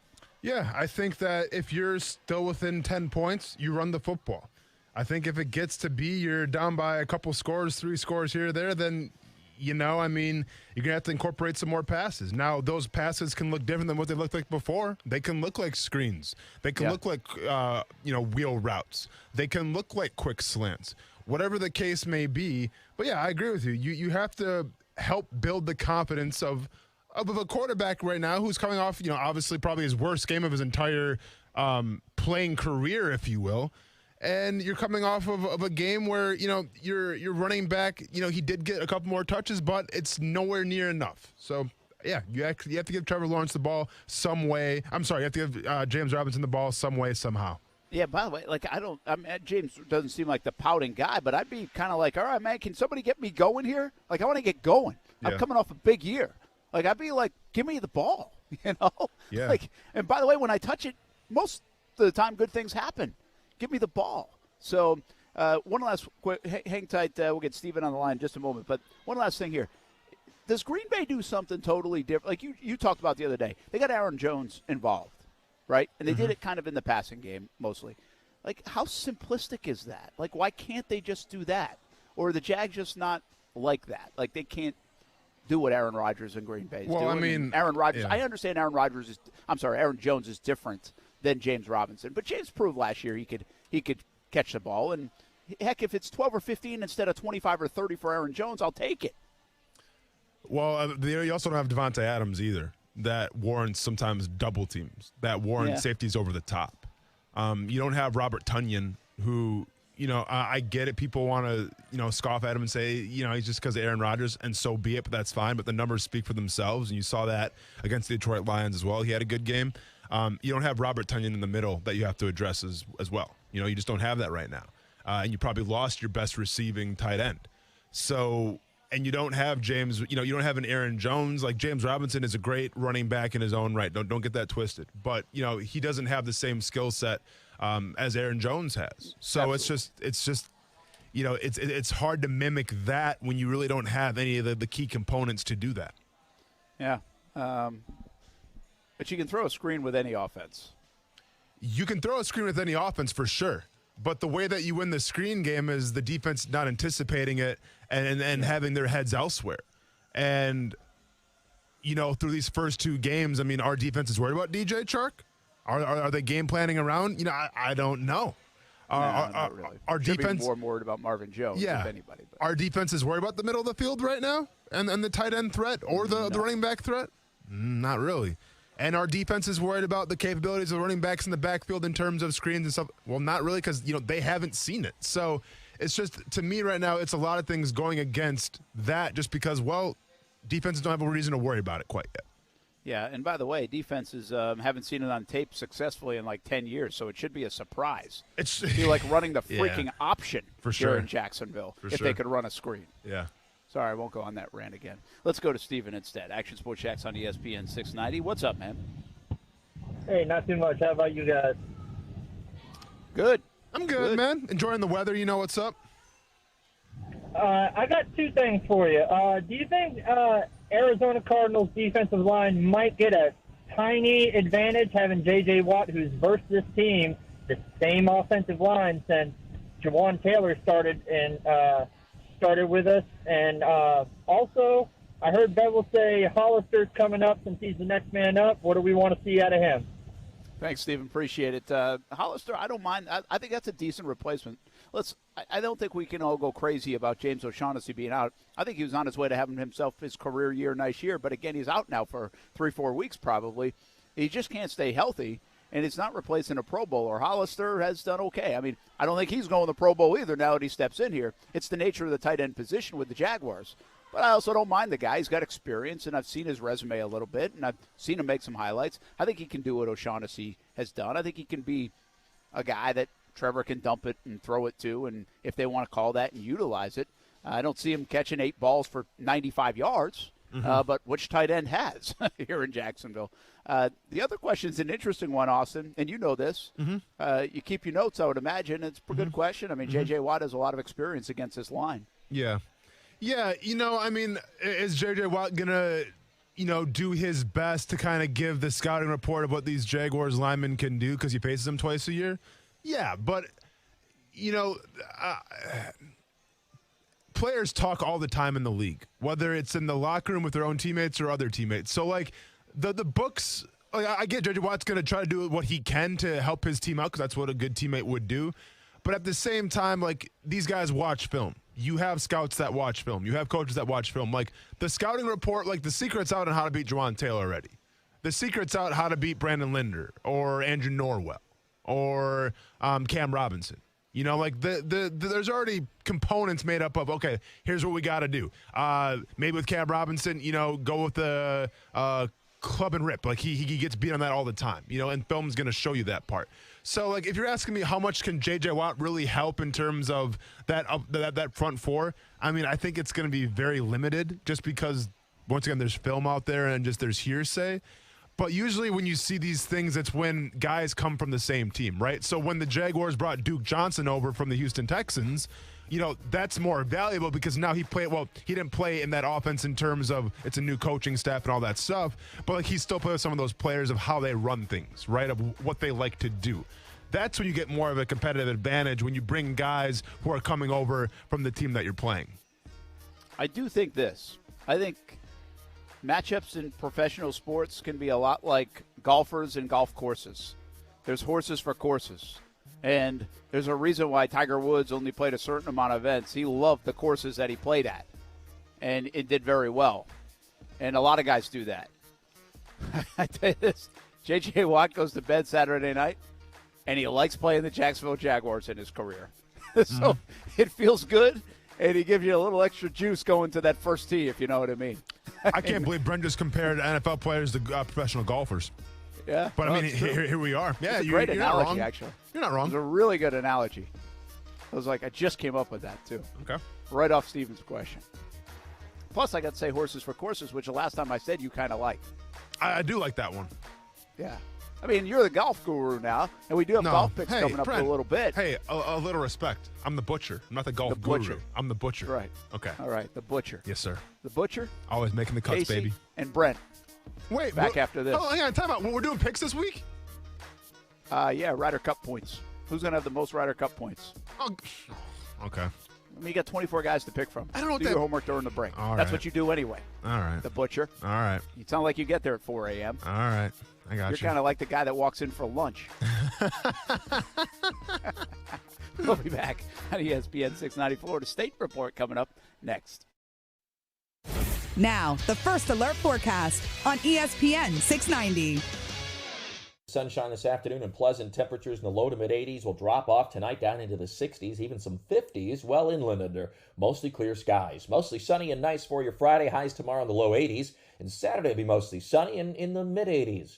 From the First Alert Weather Center, I'm Action News Jax Chief Meteorologist Mike Burrish. The Weather Center is brought to you by Beard's Diamonds. Now you can buy like a dealer buys. Save thousands on thousands of diamonds for a limited time at Beard's Diamonds. Are you a recent high school graduate who hasn't made up their mind about what they want to do for their career? Or possibly you're already working, but you're stuck in a dead-end job? If so, then I'm here to tell you about J-Tech. J-Tech is a local school that offers hands-on essential career training. Have you heard about the massive increase in online ordering since the pandemic started? That means that more people are needed who can service diesel trucks. Diesel technology is an important part of the transportation industry, and qualified diesel technicians play a huge role in keeping that industry moving. At J-Tech, they're helping to meet the demand for skilled diesel technicians by offering a 91 credit hour ASE-based diesel technology program. This program is going to help you give you the hands-on skills and confidence needed to launch a successful career in diesel technology. To learn more about J-Tech, visit jtech.org or call them at 904-483-9460. Ask for Hank to set up an appointment to tour the campus or get your questions answered. That's 904-483-9460 or visit jtech.org. Hey, this is DJ Super Save with an incredible app everyone who buys gas needs to know about. Get Upside. My listeners are making up to 25 cents for every gallon of gas every time they fill up. Just download the free Get Upside app in the App Store or Google Play right now. Use promo code STOP and get a bonus 25 cents per gallon on your first fill up. That's up to 50 cents cash back. Don't pay full price at the pump anymore. Get cash back using Get Upside. Just download the app for free and use promo code STOP to get up to 50 cents a gallon cash back on your first tank. Some people who drive a lot are making as much as $200 to $300 a month in cash back, and there's no catch. The cash back gets added right to your account. You can cash out anytime to your bank account, PayPal, or an e-gift card for Amazon and other brands. Just download the free Get Upside app and use promo code STOP to get up to 50 cents a gallon cash back on your first tank. That's code STOP. Kick off your new season with a brand new Honda from Honda The Avenues. Hi, it's Matt Ray. If you want a new Ridgeline, CRV, Civic, or Accord, Honda The Avenues has them, and they have them in stock. And now you can get your ride customized. They'll have it made at the factory the way you want it and delivered right to your front door. Honda The Avenues always has 5-star reviews from their customers. Shop online now at HondaTheAvenues.com or in person, Phillips Highway, just south of I-295. Tell them Matt Ray sent you and get your first oil change on me. Scott Graham here from Westwood One with a Thursday Night Football preview. Primetime action coming up from Houston with the Texans hosting the Carolina Panthers, now led by Sam Darnold at quarterback. The Panthers are coming off a big 26-7 win over the Saints. Head coach Matt Rule says the win was a confidence builder. Well, I'm sure they're happy we won. I want them to feel like, hey, my hard work and preparation is working. You know, I think that's the message, right? It's not about am I good enough? It's am I doing the right things to win? And then they have to be honest about, hey, this is what I need to do to improve. And so when you win a game, it brings a whole other sort of set of problems. Houston dropped a game to the Browns last week and saw Tyrod Taylor replaced by rookie Davis Mills due to a hamstring injury. Dave Pasch and Mike Golick will have the call of the Panthers at the Texans on Thursday Night Football. Get ready for the game with more details and preview at WestwoodOneSports.com. And remember to listen for the NFL right here all season long.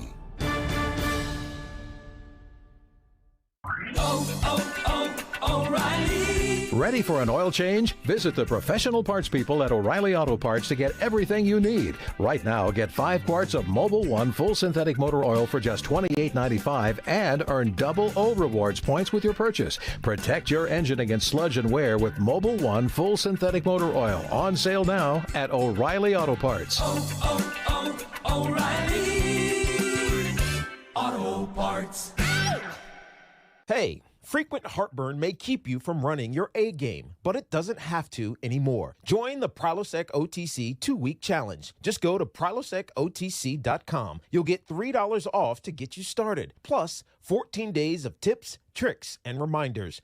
Just 2 weeks, zero heartburn. Go to prilosecotc.com and sign up today. Zero heartburn is possible with Prilosec OTC. Use as directed for 14 days to treat frequent heartburn, not for immediate relief. From the biggest names in sports, Justin Herbert, ladies and gentlemen, to the stories that matter. The New England Patriots want to play that way. They want to protect and plenty of opinions. It's simple. Justin Fields is better, but I'm willing to. And it starts every morning with Keyshawn, J. Will, and Max, right here on ESPN Radio. I think our tackling hasn't been that well. I think we missed close to 20 tackles last game. So this week we've definitely been working on tackling. Full pads, definitely getting pad on pad, thudding up. Got to practice tackling better as a unit. Like you said, our effort is there. All the right intentions are there. You just got to practice good technique and practice as if it's a game. Get the game rep in practice so you don't have to wait till the game to get the rep. Everything will move slower and more fluid. Never think it's a good thing in the sport of football when you have to worry about tackling so much. Yeah, it's not the best look.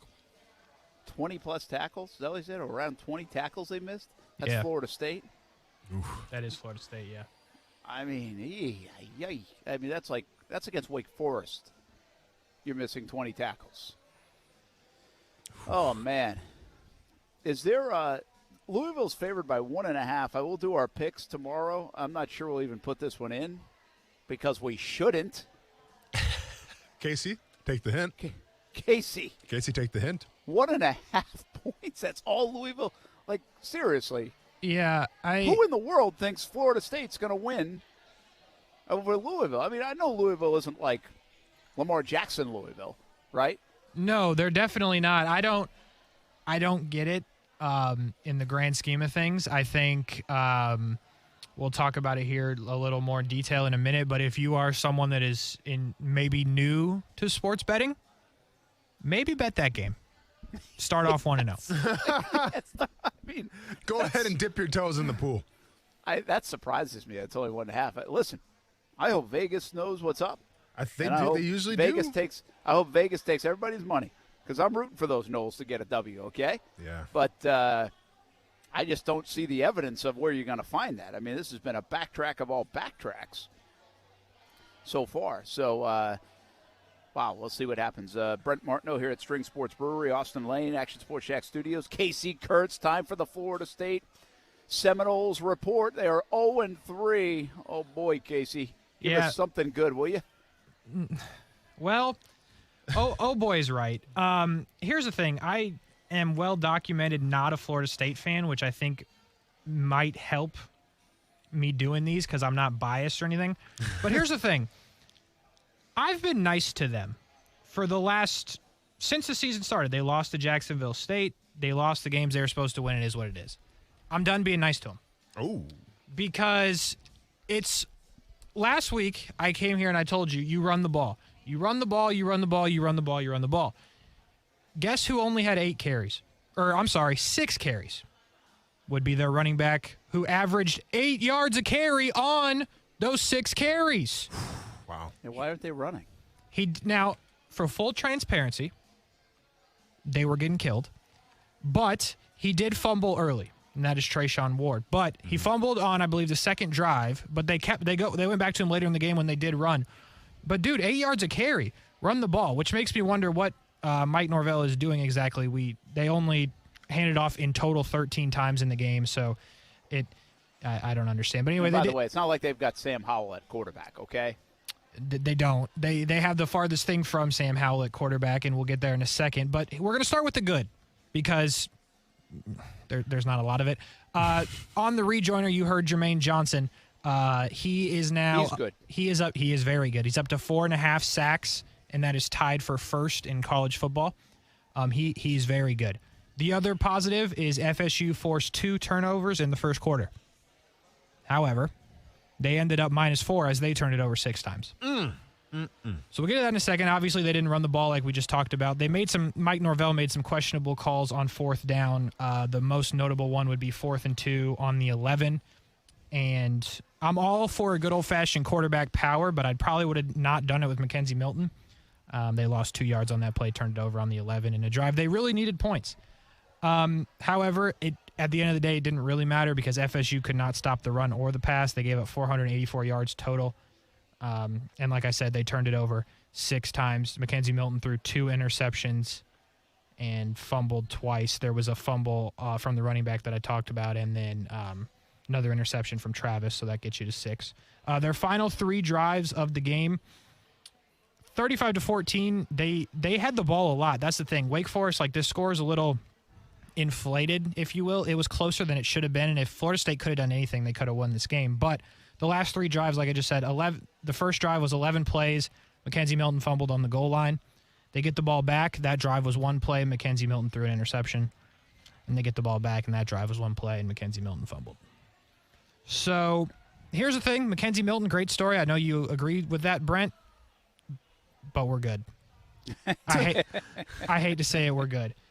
Now, granted, I don't know what they're going to do at quarterback, but we'll get there in a second. Let's look specifically at Louisville now. They won a crazy game, 42-35 over UCF on the road. Brent, we were doing the Blitz scoreboard show when this game was going on, and I had my eye on it a little bit while actually doing my job. But after you went to do the Friday Night Blitz, I stayed and watched it.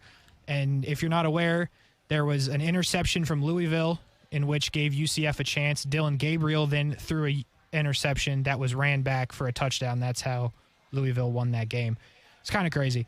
But anyway, it was crazy. I saw it actually during the Friday Night Blitz. We saw the 2 interceptions back.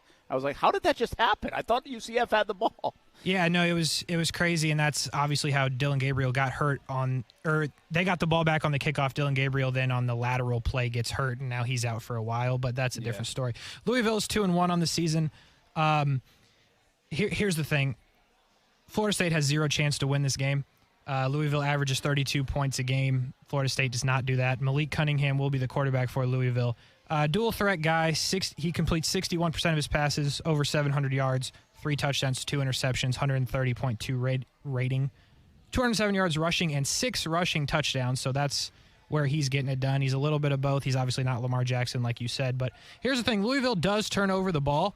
Unfortunately, I don't think that's going to matter much because I think it's going to be out of reach. But before we talk specifically, one little thing, I want to hear more from Jermaine Johnson, frankly, because he's good, and I don't know if anybody else is. Oh, no, I'm never just focused on myself. I'm a big team guy. Just do what I can to be available to everybody on the team. I've been trying my best to be as available and encouraging as I can this week in practice. I know the team starts off 0-3. A lot of guys would like to, like Coach Norvell said after practice, talk and point fingers. But, I mean, us as a whole team, we do a good job at being thumb pointers, not finger pointers. So hold ourselves accountable and look at what we can do better and apply it to next week. I like the logic. He's obviously a leader, and that's good for their locker room. I think Florida State eventually will win some games. Unfortunately, I don't think this is the week they're going to do it. We're talking about the quarterbacks. I'm going to give you some more QBR on the season. Mackenzie Milton, 16.7. Jordan Travis, 32.4. I could not be more serious here, guys. I would start anybody else at quarterback, including Tate Rodemaker or Chubba Purdy. I don't think that will happen, but it's obviously not getting done with the guys you have. You have younger guys. Might as well play them. Looking at the odds, we talked about that a little bit. On a certain website, you can get minus 125 odds. However, a different website, Bovada, you can get minus 120 odds. So maybe if you don't have a Bovada account, maybe make that because you can get better odds. That is just straight win the game. Both sites, 1.5 points. Louisville is minus 1.5, which I don't understand. The over is 61.5. I think Louisville's going to score a lot. I don't know if Florida State's going to be able to keep up. But at the end of the day, you can't go wrong with either the minus 1.5 or Louisville straight. And that's pretty much all I got for you. A lot of advice. Man, that's a lot of advice right there. Man, was that a breakdown or a eulogy, though? I feel bad. I mean, but you're not wrong, Casey. Everything you said was chef's kiss on point. Like, yeah, I mean, I'm with you. I'm trying to see, like, what does Vegas know that we don't? Because when these numbers come out, obviously these are experts making these numbers. They usually have all the intel. They have all the information in front of them, and they come up with a fair number. We all agree this number is not even close to being fair. We think Louisville is going to blow them out. And I'm trying to think, well, what does Vegas see? Casey, do you think that, if you go back to that UCF game, Louisville, they try to run the ball, and I watched a good part of it, and they started getting the pass game a little bit, but you get the sense that Louisville wants to rush the football, that they want to run the football. They had, 37 carries total against UCF. Do you think that, and I get Florida State not good really anywhere, but they have shown that they can stop the run before. Do you think maybe the concern right now in Vegas and why this number is so close is because they think that Florida State can shut the Louisville running game down, make them one-dimensional? And then you ask the question, what is Louisville like if they're just passing the ball the whole time? You make a good point, and I think that's got to be the only way of thinking, right? Because what the other way of thinking would be you think FSU is going to get in a dogfight with these guys and outscore them. That's obviously not going to be it. Sure don't see that happening, yeah. Right. So, and if you do bet on that, obviously running the ball, but Malik Cunningham, the FSU DBs and their whole, even the safeties are young, and I've talked about that a little bit earlier in the season. So I don't even if in a perfect world, if that's what happened, I don't think Florida State's comfortable in that situation. Obviously, the odds makers aren't like locked into that specific point of it. For sure. But your point is a valid one. That's probably what they're banking on. The game is in Tallahassee, I guess, but obviously that didn't affect freaking Jacksonville State. So I don't know. But anyway, that game is on ESPN 690 radio. You'll be able to hear it right here where you're hearing us right now. And that is the Florida State Report, sponsored by Bono's Pit Barbecue and Willie Jewell's Old School Barbecue. Yeah, very good, Nicely Casey. done, Once again, coverage starts at 1:30. It's a 3:30 kick on ESPN 690. ESPN 690, home for Florida State football and basketball. Hey, Notre Dame, Wisconsin. Austin, how big a game is that up there? I mean, they got the Ryder Cup this weekend, and they got Notre Dame, Wisconsin. What else is happening in Wisconsin? Well, no. So Notre Dame, Wisconsin, that's at Soldier Field, right? Is that that's that's a or is Soldier it Lambeau? Field. My They're doing bad. Soldier Field. Okay, so yeah. But I mean, they should have that at Wisconsin. I think it was supposed to be at Lambeau last year, and then with COVID, I think that game went down. I don't know how that all worked out. I think you're right about that. But there was a game at Lambeau that got moved. So yeah, I don't know if it was. I think it was that game. The Wisconsin Notre Dame game? It could have been, but regardless, yeah, obviously a very huge game. I think Wisconsin's actually favored right now. They are by at a a touchdown neutral. almost. Gonna be honest, very shocking to me. All right, I'm extremely shocked by that. Put it in the picks. Put it in the picks. Put it in the picks. But yeah, this is the Jack Coan return game because Jack Coan, obviously a guy who played for Wisconsin last year.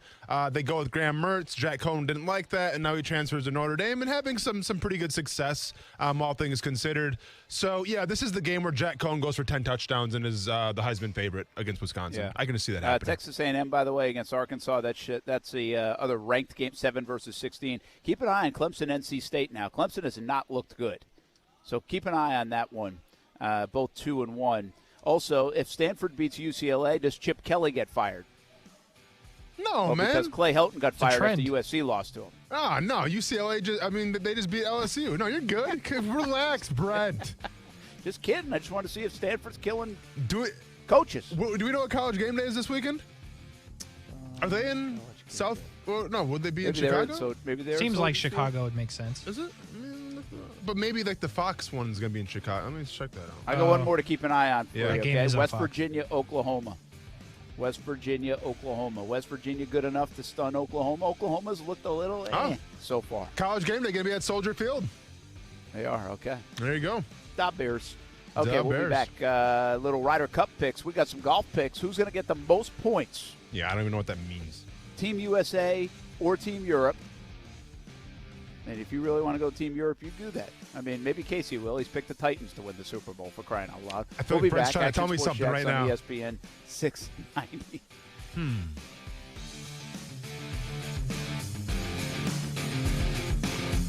What's up? It's Casey of Action Sports Jax. If you can't catch the show live, just search Action Sports Jax wherever you get your podcasts to make sure you don't miss moments like this. Now, keep in mind, you're sitting next to Mr. Thanksgiving right now. Because I absolutely stuffed the stat column. You sure did. And they called me Mr. Thanksgiving. Nobody called brag. Nobody called you that. I don't want to brag. You called yourself that, maybe. I don't want to brag. We're talking 4 points. Yep. We're talking 2 rebounds. Yep. We're talking a steal. Okay. We're talking a block. Yep. And I almost broke a guy's ankle. I'm just saying, if you find yourselves around some Jacksonville Giants and all of a sudden one of them starts saying, is that stovetop dressing? Oh, jeez. What is that? Is that cranberry sauce?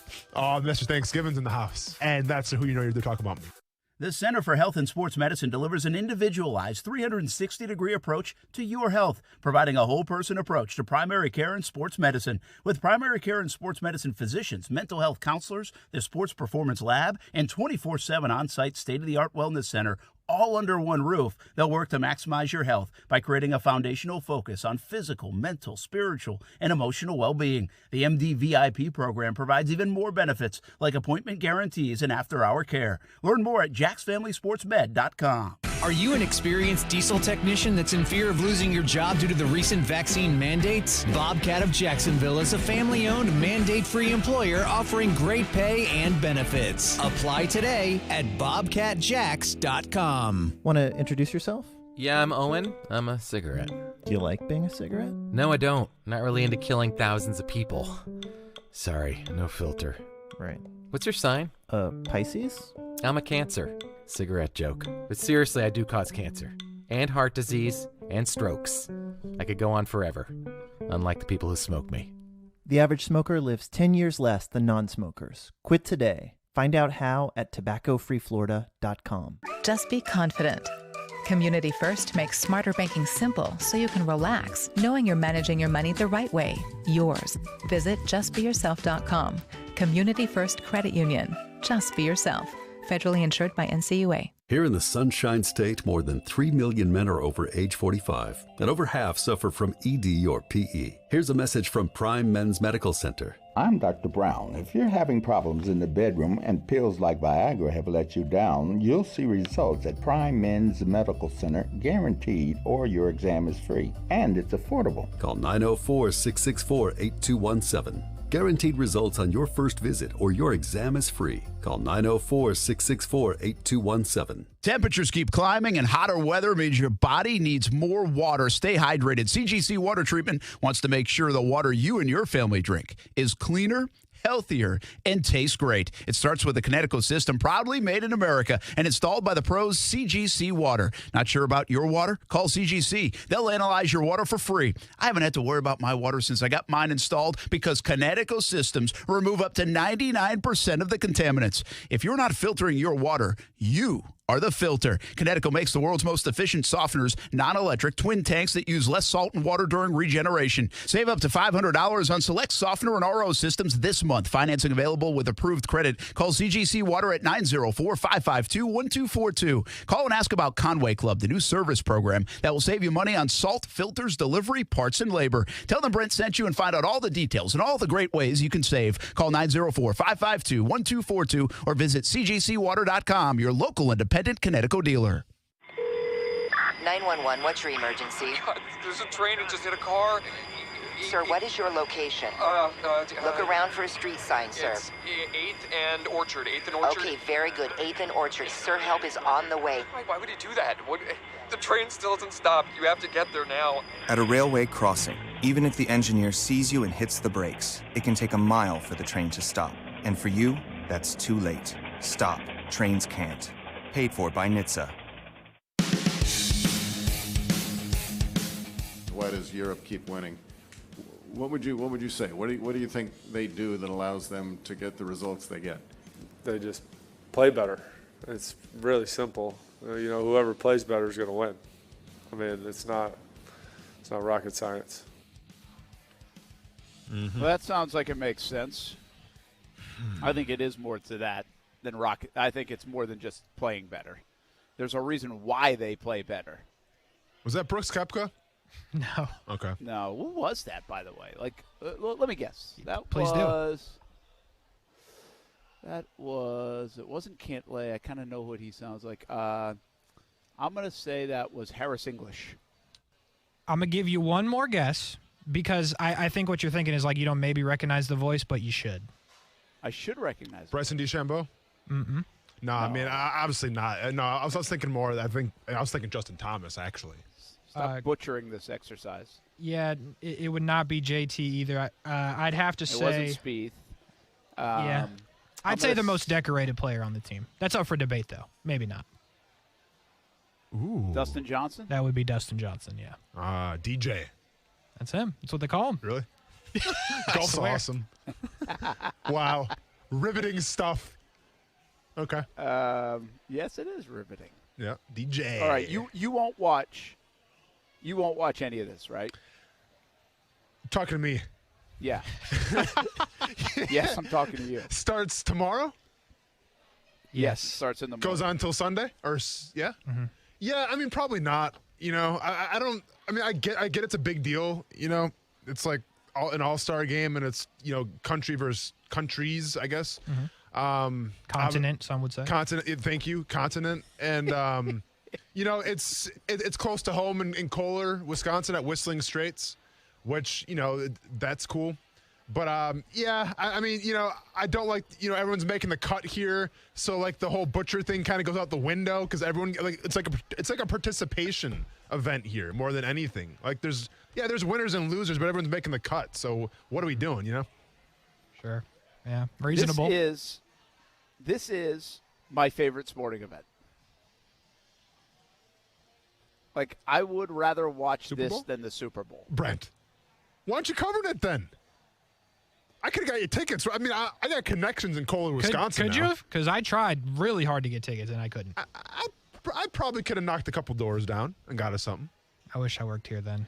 I'm a huge baseball guy. Yeah. And I'd rather watch 3 days of this than 3 World Series games. Really? I love it. Really? And here's I think I wonder why. I'm almost into my own psychology of why I love it. And I think I like it because very few times do we get something in sports, in whatever sport it is, right, that is so outside the box of what normally happens. You know, like the NFL, there's 17 games, there's playoff games, there's Super Bowl. Sure, Super Bowl means more. The playoff games mean more. You get a Sunday night game, that might mean more or feel more. But it's football, right? I mean, it's kind of the way we expect it. There's people in the stands. There's quarterbacks throwing, you know, it's not different. This is unlike any golf event. I mean, now the President's Cup has come along and stuff like that. But this is nothing like every other event that's on tour. And some events have changed, right? They do the match play now. They do the tandem play, like the Zurich Classic that Horschel's won a couple times. So they've tried some different things, but nothing like this. I mean, this is just – and plus, they want it to be rowdy. And these guys that they normally, like, play with and enjoy and probably live right next to now because everybody lives in either Jupiter, Jacksonville, or St. Simon's Island, whether you're from Europe or the United States, they can't stand him for these 3 days. Like, I love Rory McIlroy. Hate him this week. Hate him. So hope he makes double bogey every hole. So obviously this is more pride of your country and patriotism, right? Oh, no doubt. Yeah. I mean, no doubt. Like, I feel this. I really do. And I don't know if I should even say it. I feel this even more than I feel the Olympics. Okay. And I like the Olympics, by the way. Like, rooting for that flag in the Olympics is big time. But this is the time where it's like, man, I don't want to lose to them. Okay. Casey, you like golf. Do you feel that in this event, or are you just like, it's a cool event? No, I might be over the top about it. Is my point. No, I don't. I don't think you're over the top. I mean, it's so different, like you were saying, than anything else on tour. And in golf, especially with the Olympics, golf wasn't in the Olympics for a minute there. It's very rare that you get to root for your country in this form. Obviously, you could choose an American on the leaderboard any given week. But in this exact scenario, the stuff only happens Ryder Cup, President's Cup. And Ryder Cup, it's kind of like the SEC. It just means more. And I mean that seriously. Like, I said it as a joke because I knew you would laugh, but I mean it seriously. Yeah, but still fun. All right. Here's the deal, okay? So we have to pick. We're going to do this kind of quick. We pick who's going to get the most points. So, Austin, not everybody always plays. So you got to go with pretty much like DeChambeau might not even play in the morning round. So you got to kind of – it's hard to predict. Sure. Team Euro, like Sergio Garcia has the most points in the history of the Ryder Cup, I believe. Of course. And so he's very decorated. Sure. And you have some newcomer guys that, you know, is Koepka going to be the guy for the U.S.? Is it going to be somebody from Team Euro? By the way, I think that most of the highly rated players are on the United States side. That doesn't mean they'll win, but most of the highly rated players are. I recognize a lot more names in the USA than I do on the other team, the Europe team. And you should, yeah. Team Europe. Yeah. I mean, like the on paper, the United States is better. Yeah, Bern Weisberger. Is that a creative player? Who's this guy? Who is this guy? What country is he from? Austria. Okay, I'm like, what flag is that? Okay, I got you. Okay. He doesn't play in America a ton. Obviously. Yeah. Yeah. Because you would know. Butcher. Padraig Harrington? That's the captain. He's not playing. Oh, he's not? But he is playing Furyk and Friends in the Okay, yeah. So real quick, his debut. Before we make our picks here, Casey, it says captains and vice captains. Do the vice captains play? No. They don't play at all? No. Seriously? Seriously. Oh, okay. I got to change things up a little bit. Brent, go first then. Wait, who was it? Who was it? Oh, Zach Johnson. Okay. It was Zach Johnson all day. You go with the Iowa. But now I'm not going with him. So, all right, somebody else go first. I got to redo this whole exercise. All right, here's what I'm going to do. I'm going to go a little outside the box here, okay? And I'm going to go with Xander Schauffele gets the most points of anybody in the Ryder Cup. I like it. Almost went with Harris English, by the way, but I'm going to go with Schauffele. Big supporter of Harris English. Do you want to? Well, real quick, are we going both Europe and USA, right, or not? I'm going to give you one of each. Brent didn't, but I'm going to. Okay, we can do that. Yeah, Brent, so go ahead. So, sorry. Go ahead. Brent, Casey. you got a European real quick? I'll go with Paul Casey. It's a good pick. I respect that. So Xander Some and Paul people Casey. say my doppelganger. Is that what that is called? Let's go in for a closer look here. Yeah, some people. I mean, that's what it's it looks called. like. Yeah. Oh yeah, it's got a good smile. Yep. Yeah, I think we talked about this before.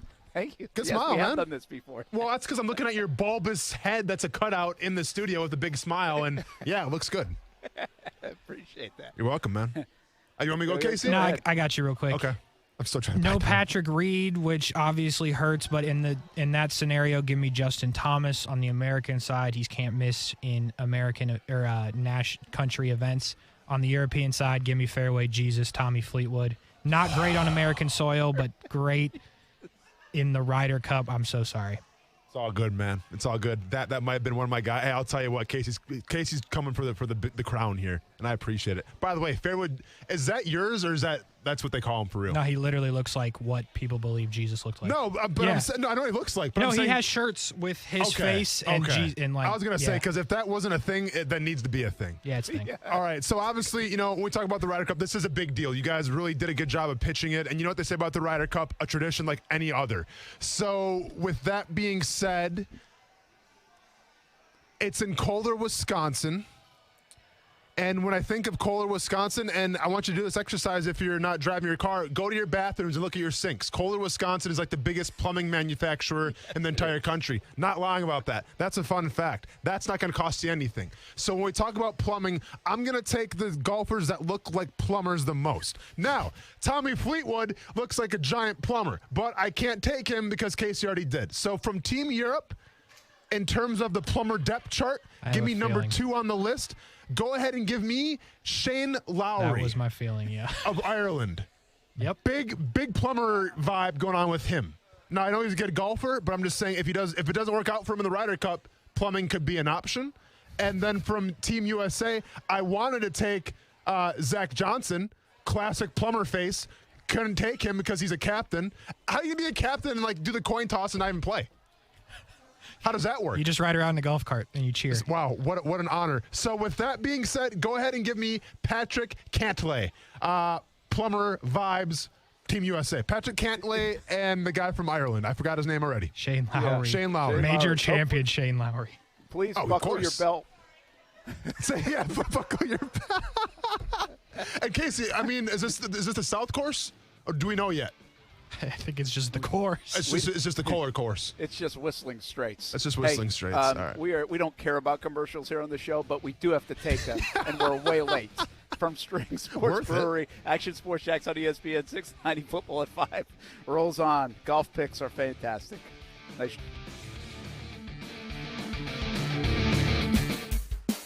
Leaky roof after the recent storms? Galaxy Builders specializes in roof repairs and provides free estimates. Schedule your free roof repair estimate at galaxyfla.com. Galaxy Builders, they're out of this world. If you're anything like me, then cars were an important part of your childhood growing up. Literally, some of my very first memories involved helping my grandpa build old cars. If you're into cars, then you know that the technology is always evolving, which is why there's a demand for well-trained automotive technicians. As a student in the automotive technology program at JTech, you'll be learning basic automotive maintenance, diagnostic procedures, and effective repair methods while using testing equipment and specialized tools. The program also includes training on electrical, HVAC, engine performance, suspension, steering, brake systems, and transmission diagnosis and repair. Their shop settings are designed to represent the actual automotive environments that you will be experiencing when you get into the automotive industry. To learn more about JTech, visit jtech.org or call them at 904-483-9460. Ask for Hank to set up an appointment to tour the campus or get your questions answered. That's 904-483-9460 or visit jtech.org. The American Freedom Tour is coming to Jacksonville. I'm Dean Black, chairman of the Republican Party of Duval County, and it's time for Republicans to get motivated and defend freedom. 2 historic days, Friday and Saturday, October 8th and 9th. Come see Donald Trump Jr., Kayleigh McEnany, Dan Bongino, Dinesh D'Souza, and many, many more. Get your tickets now at DuvalGOP.com. I will see you there. It's a new approach to healthcare. The Center for Health and Sports Medicine is built on the pillars of health: physical, mental, spiritual, and emotional, with primary care sports medicine physicians, mental health counselors, an advanced diagnostics lab for wellness and sports medicine, and 24/7 on-site state-of-the-art fitness facility, all under one roof. What does this mean for you? As a Center for Health and Sports Medicine patient, you'll receive medical care in a collaborative, proactive, goal-oriented manner. In other words, everything they do is centered around you. Learn more at jacksfamilysportsmed.com. Hey, boss, just got done with Case in Neighborhoods. Hey, have you noticed more Safe Touch security signs in yards lately? No, I bet it's because of back to school. Back to school? Yeah. See, back in the old days, parents who worked in the afternoon had no idea when Junior got home from school, right? Yeah. Oh, but now with Safe Touch, the app lets him know exactly when he walks in the door. Right. Parents love it. And Safe Touch video monitoring can show him exactly who the precious angel is walking in with. Oh, I get it. Safe Touch is like an extra pair of eyes for mom and dad. Right. So the kids are never home alone. And parents are never away from home. Precisely. It's also one more reason why we crooks got our golden rule. Stay away from Safe Touch houses. Simple as 2 plus 2. Crooks know to stay away from Safe Touch houses. Hi, I'm Lester Jackson, president of Safe Touch Security Systems. No one beats our technology or our price. Call Safe Touch today at 888-723-8682 or go to safetouch.com. State license number EF233. Just be in control. With free interest checking and great digital tools, Community First makes smarter banking simple. Add an account at justbeyourself.com. Community First Credit Union. Just be yourself. Federally insured by NCUA. Hey, sports fans, are you ready to get in on a piece of the action? The only thing better than your football team winning is when you have some skin in the game. This is Ultimate Vegas insider John Anthony, and if you're looking to cash in on tonight's big game, Carolina, Houston, I've got you covered. Call 1-800-244-5506 for my absolutely free side and total on the recorded message line. That's 1-800-244-5506. What are you waiting for? Get off the sideline. Call 1-800-244-5506 now. Carolina, Houston, side and total. Free on the recorded message line. Every touchdown and victory dance just got that much sweeter. But before you get in on the action, call 1-800-244-5506 or go to VegasScoresAndOdds.com. Again, that's 1-800-244-5506 or VegasScoresAndOdds.com. Sponsored by JFSR Group. Broadcasting live from the ESPN 690 Anajar and Levine studios. Anajar and Levine Accident Attorneys. Call 904-600-4000. That's 904-600-4000. ESPN 690. Jacksonville's home for ESPN Radio. WOKV Jacksonville. Listen live everywhere you go on ESPN690.com. ESPN 690, a Cox Media Group station. Broadcasting live from the ESPN 690 Anajar and Levine studios. This is Action Sports Jacks on ESPN 690 with Brent Martineau and Austin Lane. Try to get that first one, and then I feel like the rest will follow. Just like you were just saying, we had some opportunities in the first 2 games. I know I had 2 myself. In my head, if I want to be the player I want to be, I got to bring at least one of those in, So I just feel like, just like you just said, once we get one, they should start flowing in. The Jacksonville Jaguars need to create some turnovers. I don't like when certain things have that narrative word attached to them where you constantly talk about it. Losses being one of them. Some 375 days and 17 losses. And there are other categories for that, too. Brent Martineau live at String Sports Brewery. This place is hopping here on a Thursday night. Absolutely love it. And the garage doors are up, just so beautiful outside here in Jacksonville. And we've earned it. We've been waiting for this, and hopefully it stays around for a while. Austin Lane in the Action Sports Shack studios. If you missed his latest plumber picks, golf picks, well, you missed it. Casey Kurtz as well, pushing all the right buttons. You know what I mean, Austin, about this? These things that kind of you start talking about all the time, and right now we're into the turnover mode. Jags didn't do enough of it really all last year. You never do if you lose that many games. And now they haven't had a turnover in 2 games. They didn't have a turnover in the preseason. And while I don't think that we should count those stats, you can exacerbate this conversation by saying it's now been 5 football games in 20 quarters without a turnover, which is weird. That's odd. That's not the way the game works. People make mistakes. You force people into mistakes. Heck, you get lucky and get a turnover from time to time. They've been close, just hasn't happened. The other things like that for the Jags, like I always put this in kind of like that drop passes category. Now, the Jags have the most drop passes, I think, in the league, along with the Jets. Both Trevor Lawrence and Zach Wilson. Guys aren't helping out the rookie quarterbacks. I don't feel like that was a problem like in preseason, and that's where that develops, like in training camp, where you're like, oh, gosh, people aren't catching passes. They're not catching it. They're another drop. You start hearing that day after day. Mm-hmm. I don't see that as a major issue in Jacksonville. I think they got off to a rough start in that category, especially against Houston. But one constant thing that we're talking about here in Jacksonville, along with turnovers, is the lack of the running game. Like, get James Robinson involved. We just spent the 4 o'clock hour talking about much of that. So let's talk about this other one where turnovers are now this thing, right? It's like this elephant in the room. How do you get them? Like, what's going on in those meeting rooms? And I know they're emphasizing it. It's not like they're not trying to get turnovers.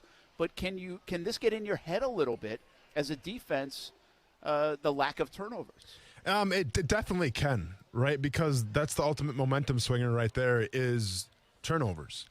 And, I don't have the stats in front of me, obviously, but I would say a very high percentage of successful teams in this league, if they have a good win-loss record, if they're playoff contenders, they have a good they have a good plus or minus ratio, which means they've created more turnovers than they've turned the ball over. And I think if you're in that defensive meeting room right now, the best thing right now is you can't press on this, right? Like you can't panic and say, well, we're not getting turnovers. We got to change up what we're doing, right? That's the last thing you want to do. You got to stay true to who you are and what you want to accomplish. If you go back and watch the first 2 games, and to me it sticks out more in the Houston game, but you also saw this in the Denver game a little bit. You just got to finish your plays. You got to take what they give you. Obviously, with Caleb Chase on the first game, Caleb Chase has Tyrod Taylor dead to rights, and he misses. And he misses bad. And then it turns into a positive play for the Houston Texans as opposed to, maybe a strip sack, fumble, and a turnover for the Jacksonville Jaguars. You go back to the Denver game this past Sunday. It was the play that I highlighted on Twitter where Josh Allen drops back into coverage and nobody takes his rush lane. Well, Teddy Bridgewater, has just nothing but wide open spaces, takes his time, pats the ball, and finds Melvin Gordon for like a 20-yard gain. If there's somebody in Josh Allen's spot, Myles Jack was coming like a bat out of hell, maybe would have sacked Teddy Bridgewater. Maybe would have caused a fumble. Maybe would have caused a turnover. Could have been a fumble for a touchdown. Who knows? But there's opportunities out there, whether it's dropped interceptions, whether it's trying to go for an interception and you lose the wrong philosophy, whatever the case may be. There's always opportunities out there. The good teams, though, know how to capitalize on those. And the Jacksonville Jaguars for the first 2 games obviously haven't done that. Yeah, I feel like, and again, we're grasping a little bit, and if I were them in there, I'd be trying to see the same things. Okay, where are we on track? Where are some things? Like, what could play out in terms of the season-long themes? And I think offensive line play through 2 games could play out that way, right? If they stay on target, like, hey, this offensive line did a pretty nice job, even if you didn't win a lot of games or even if you weren't, scoring enough points. Go back and look at the sacks and the rush yards. Well, those are 2 measurables for an offensive line. So far, so good through 2 games. Could we look up, my point being, could we look up in 7 weeks and say, hey, that still is a true thing, right? Mm-hmm. I think there's concern that turnovers could be still that problem 7 weeks down the road. I think what I like about the turnover part is Shaq Griffin's had his hands on a couple of footballs that, man, he almost would have had them. Mm-hmm. And it's like so cliche in the NFL. We've been around this long enough because if the Jags lose so much, that means they're not good at the turnover game. Because it is crystal clear in the NFL and in football that if you force turnovers, most of the time you are going to win. And the Jags, just over the years, haven't done that and therefore haven't won a lot. So I think they say it comes in bunches. So if Shaq Griffin makes one of those plays, does that mean they make 2 more, right? Does that happen? I don't know. I saw Josh Allen try to strip sack Bridgewater. I love the effort right there. Like you could see that he was going after the football. And I thought that was cool. So I think there might be a couple of signs in these first 2 games that, okay, this isn't going to be an epidemic here in Jacksonville. They will get them. They just came close and didn't get them the first couple of weeks. I think another sign that we talked about a lot last year, 18 sacks, and I think Joe Cullen was asked this spring, could you double that? Is that realistic? He said yes. Well, they have 4 sacks through 2 games, and they have shown the signs of some pressure on the quarterback. That's a good thing. Can we say that again in 7 weeks? So I don't know what we're going to get stuck on in terms of the themes, the good and the bad. But I do think there are some signs for this defense, Austin, that if you're getting some pressure, sooner or later you're likely going to get some turnovers, right? No, without a doubt. And listen, in any ball game, there's going to be opportunities to get turnovers. That's just how football is. It's just a matter of fact of, do you have the guys that have the confidence built in? Do you have the gamers that can get those turnovers? And for the first 2 games, those haven't been, those haven't been showing themselves. So, yeah, I think in terms of defense, like I said, you can't press at all. Like, you got to keep doing what you're doing, obviously improving on it where you can, teaching the skill sets when you can. But you got to keep doing what you're doing. And hopefully, it pans out. But here's the thing about turnovers. Once you get that first one, it's almost like, the floodgates can open up. I mean, I remember it happened back when I played. Like, that first turnover, whether it's an interception, whether it's a strip sack, fumble, whatever the case may be. Once that first one, you get that first one off your back, it's like a sigh of relief. It's, oh, guys, here we go now. As Joe Cullen would say, there's blood in the water. I mean, if I had a dollar for every single time Joe Cullen said there's blood in the water, I'd be rich. I'd have a lot of money, let's just say. So they happen in bunches. You just got to get that first one. And you get that first one by being in the right spot at the right time, but being ready to make that big play. Yeah, all right. Well, we'll see if they can get them. They need to get them. You can't win in the NFL without forcing turnovers. Very few. And by the way, you can, but you're usually pretty good. Mm-hmm. Or it's a clean game. The Jags, with a rookie quarterback, probably aren't going to play clean games all the time, or hardly ever. And so they have to force turnovers. And so can they make Kyler Murray make a few mistakes? Hey, he is apt to do that. I mean, he is not the most clean player in the NFL. Threw a couple picks last week, so we'll see if the Jags can do that. Hey, let's go to the line and bring in Captain Rick Riles, Florida Sportsman Fishing Report, here on an absolutely gorgeous day in Northeast Florida. Finally, Rick. Woo! How good did it feel to step outside this morning and feel that cool air hit you?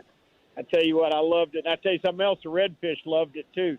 Now, what happens when we get these strong northerly winds like this? Of course, the ocean's rough, it's closed, but it pushes a lot of water into the inshore waterways, and that floods the grass, and here come the redfish. I just got off the phone with a couple of the captains that said that the fish were tailing all in the grass today.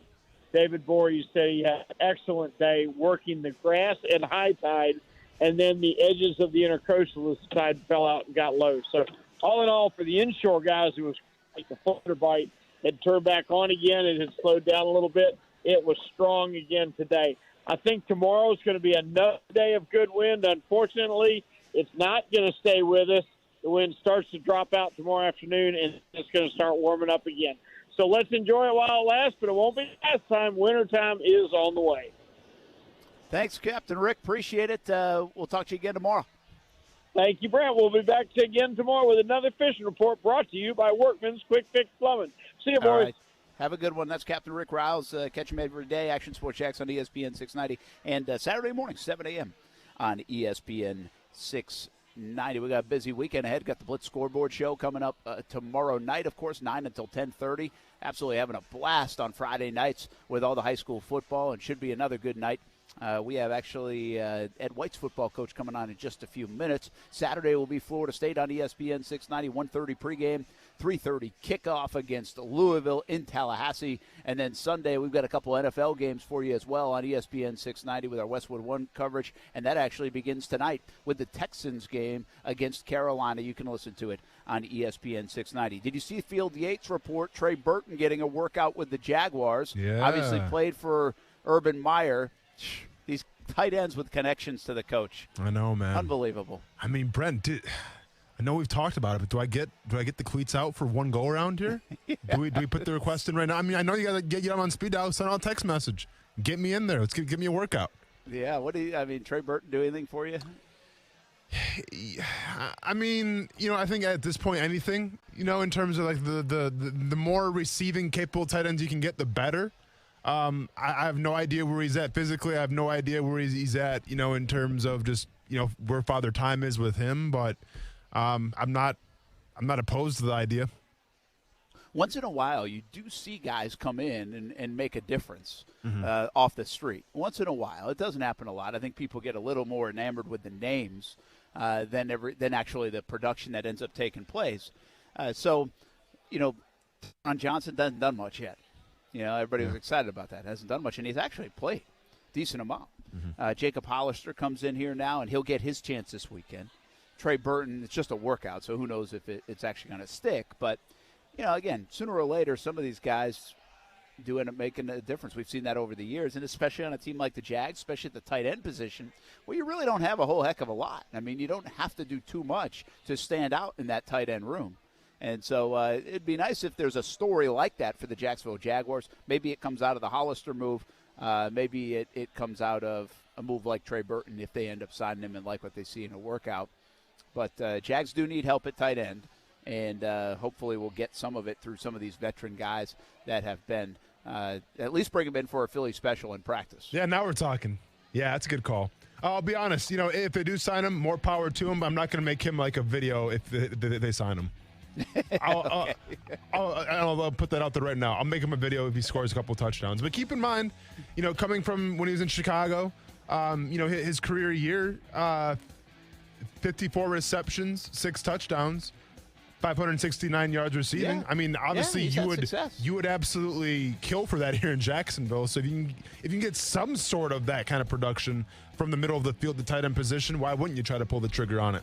I was just watching a fantasy show here on ESPN, and they say surprising starts, and Marvin Jones is on the list. I guess through 2 weeks, he's got like 16th out of wide receivers in fantasy points. I was going to talk more about this tomorrow because I wanted to. But Marvin, we talk about the lack of draft picks and also free agents that have impacted games so far for the Jags on both sides of the football. Marvin Jones is not one of them. Marvin Jones, as advertised so far, Austin, wouldn't you say? Yeah. No, for sure. I mean, I think he's been the biggest signing so far on this team, hands down. Yeah. And again, he's a touchdown machine, and he's got a couple already this year. And we noticed in the preseason, we said, hey, this guy looks like he's got a rapport with Trevor.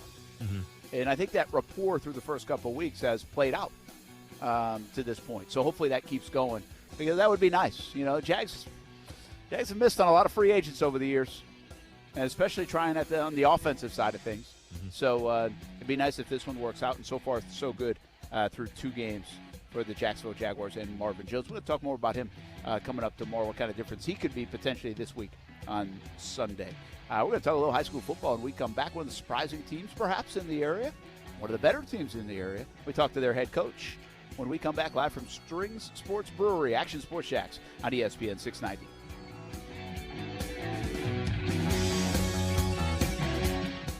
Now, the First Alert forecast on ESPN 690.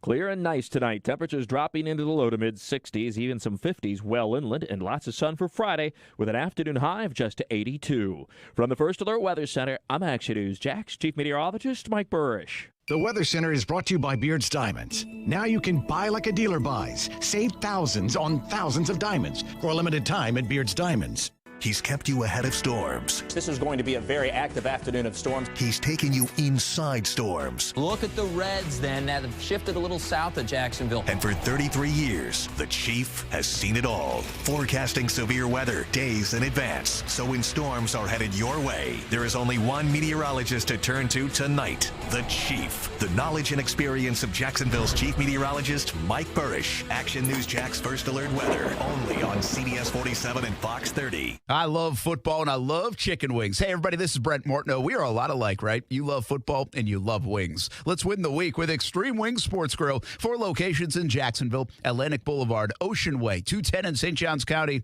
and the new location on Roosevelt Boulevard near NAS Jacks, serving up the freshest, never frozen, world-famous extreme hot wings to Jacksonville since 1999. We like football. We like wings. We love a good deal. To celebrate the grand opening of the Extreme Wings Roosevelt location, location. Get 6 wings, french fries, and a drink for just $12.99 at the Roosevelt location. 6 wings, french fries, and a drink, just $12.99. Active military gets special discounts: jalapeno ranch, Caribbean jerk, spicy blue cheese, lemon pepper. So many flavors to choose from. And, of course, they can make them extreme if you want. Plenty of space at Extreme Wing Sports Grill locations. If you're looking for a place for the entire team, try Extreme Wing Sports Grill. I love it. You'll love it. 4 locations in Jacksonville, including Roosevelt Boulevard near NAS Jax. Are you bored from being bored? Then put a little excitement in your life in a great pre-owned from Arlington Toyota. Our friends over at Arlington have over 400 used available. 400! All makes and models. Plus, you get 30 days to love your purchase or exchange it. And if your Beacon score is from 450 to 850, almost everyone is approved. I'm excited. Are you excited? Then shop in person and online at arlingtontoyota.com today. Visit arlingtontoyota.com/September for full details. Temperatures keep climbing, and hotter weather means your body needs more water. Stay hydrated. CGC Water Treatment wants to make sure the water you and your family drink is cleaner, healthier, and tastes great. It starts with the Connecticut system, proudly made in America and installed by the pros CGC Water. Not sure about your water? Call CGC. They'll analyze your water for free. I haven't had to worry about my water since I got mine installed because Connecticut systems remove up to 99% of the contaminants. If you're not filtering your water, you are the filter. Connecticut makes the world's most efficient softeners, non-electric twin tanks that use less salt and water during regeneration. Save up to $500 on select softener and RO systems this month. Financing available with approved credit. Call CGC Water at 904-552-1242. Call and ask about Conway Club, the new service program that will save you money on salt, filters, delivery, parts, and labor. Tell them Brent sent you and find out all the details and all the great ways you can save. Call 904-552-1242 or visit cgcwater.com, your local independent Connecticut dealer. If you live in the Southeast, you know that air conditioning is king. And as the population grows, so does the need for more AC units, which means that there's more demand for technicians. And guess what? The HVAC industry is growing 13% faster than your average job, according to the 2018 Bureau of Labor Statistics. And on top of that, the average pay is over $22 an hour. And this is where JTech comes in. When you attend the HVAC-R program at JTech, you'll get the hands-on training that is focused on understanding the different types of HVAC systems, logical diagnostic procedures, effective repair methods, and so much more. And by the end of the program, you're going to be trained on all the necessary areas that employees are looking for so you can be their first round pick as a technician or an installer. To learn more about JTech, visit jtech.org or call them at 904-483-9460. Ask for Hank to set up an appointment to tour the campus or get your questions answered. That's 904-483-9460 or visit jtech.org. The Center for Health and Sports Medicine delivers an individualized 360-degree approach to your health, providing a whole-person approach to primary care and sports medicine. With primary care and sports medicine physicians, mental health counselors, the Sports Performance Lab, and 24/7 on-site state-of-the-art wellness center, all under one roof, they'll work to maximize your health by creating a foundational focus on physical, mental, spiritual, and emotional well-being. The MD VIP program provides even more benefits, like appointment guarantees and after-hour care. Learn more at jacksfamilysportsmed.com. In college football, Goodyear knows a new season means new possibilities, where every Saturday is an opportunity on the road to greatness. No matter if you're out there playing your hardest or cheering the loudest from the sidelines, tailgating in the parking lot, or your favorite spot to watch the game, Goodyear knows passion is what drives us forward all the way to the playoffs. That's the road that moves us. Goodyear, more driven. Want to look like $1 million but only spend a handful of bucks? Upgrade to Dollar Shave Club with the Ultimate Shave Starter Set for only $5. Get a 6-blade razor, prep scrub, shave butter, and post-shave dew for a noticeably smooth shave. Plus free shipping. Razors can be expensive, so don't spend all that money for a mediocre shave. Dollar Shave Club. It's what dreams are shaved of. After the starter set, razors ship at a regular price. Go to dollarshaveclub.com/gojo. That's dollarshaveclub.com/gojo. Welcome to the club. ESPN 690, Bozard Ford and Ford's Garage are proud to present Be the Sun, Not the Salt. Do you know any coaches, teachers, or mentors who are doing all the good they can in the community and should be recognized for it? You and your nominee can win free stuff just for being sunny, not salty. Details and registration on WOKV.com. Sponsored by Be the Sun, Not the Salt, Bozard Ford, Ford's Garage, and Cox Media Group. I didn't know how good he was with young players, and really does a great job with young players. We got a young wide receiver, Jalen Darden, who I think is going to have a heck of a future, and Tom just takes him under his wing every day and just walks through things with him. And, it's different when you're walking through it with Antonio Brown and talking to him, and we're talking to a rookie. And and he's such a great teammate. I mean, he's a great guy in the locker room, and, he is old enough to be a bunch of their dads, but he has that young spirit, and nobody comes to practice with more energy than Tom. Well, that is Bruce Arians. Is there anybody more fortunate, a little bit lucky, other than the tens of Jacksonville lottery winners these days, it feels like, than Bruce Arians? Austin Lane ended up with Tom Brady. I'm not saying Bruce Arians is a bad coach. I think he's a pretty good coach. But you also got to get a little lucky from time to time that you got Tom Brady, but you also got a Tom Brady that's still playing like he's 35. It's all about the CBD, Brent. All right, I'm a big proponent of this. I mean, when you have the experience, but you couple that with you're still playing like you're in your prime, yeah, it's a combination for success. And very few teams, I think, in any sport, can say that they have a guy like that with Tom Brady. I thought it was the avocado ice cream. It could be the avocado ice cream, too. Okay. I'm a big CBD guy, so I'm saying it's that. Ask Rob Gronkowski about that. Well, still goes to my point. Bruce Arians is lucky. Well, better be lucky than good. Yeah, but I think Bruce Arians. Again, I think he's good. I'm not saying. But it's better to be lucky and good. Yeah, this could have blown up on. If Tom got old, right? Sure. This obviously plays out totally different. But do you think Bruce Arians' personality though kind of fits that team, helps them out as well? Because to me, Bruce Arians took a back seat to Tom Brady. You get the sense that it's more like Tom Brady's show than it is Bruce Arians' show. Yeah, I feel that. And I'm not sure if every coach in the NFL would agree to do that. I don't think Bill Belichick would do that. Nah, do you see that actually about Belichick? The trainer said something about, I think it was in the Boston Globe or Herald or something, and blamed Belichick for kind of being archaic and kind of like a dinosaur in terms of not moving on with the players and the way the world has gone with players and football and sports and everything else. When it comes to, that whole trainer thing was a big deal in New England, remember? Yeah, for sure. Yeah, pretty wild. Not too many people call out Belichick. No. I guess if you want to get your name known, by all means, it's probably doing him some good. Yeah. Well, I think that guy's doing fine anyways, attached to Tom Brady. Sure. Brent Martin live at String Sports Brewery here in Springfield. Austin Lane, Action Sports Jack. Stuart Weber joins the fray. What's up, Weber? Just getting some work done. Nice, productive Thursday thus far. It's been good. Yeah. Good day. We've got a story coming up a week from today with Rayshon Jenkins and Shaq Griffin. How'd that go today? It was good. We hearkened them back to the good old days of Pop Warner and got some good stories and some good memories between those two of their younger years playing together. Can you imagine playing against a team with both of those guys on it as youngsters? But some good stories and some good fun ahead. Yeah, that's pretty good. By the way, I was at a middle school game yesterday. Sorry? It was weird. My kids, Kaylee didn't play, of course. Ty didn't play football. And so I don't think I've been to a middle school game. But my neighbor, because I was doing the show from the garage yesterday, and I saw my neighbor, and he was putting on his uniform. I'm like, hey, where you got a game? And he said, yeah, I got a game. His name's Christian. And he said, we got a big rivalry game tonight. He plays for Patriot Oaks, and they play Liberty Pines down there in Julianson Creek.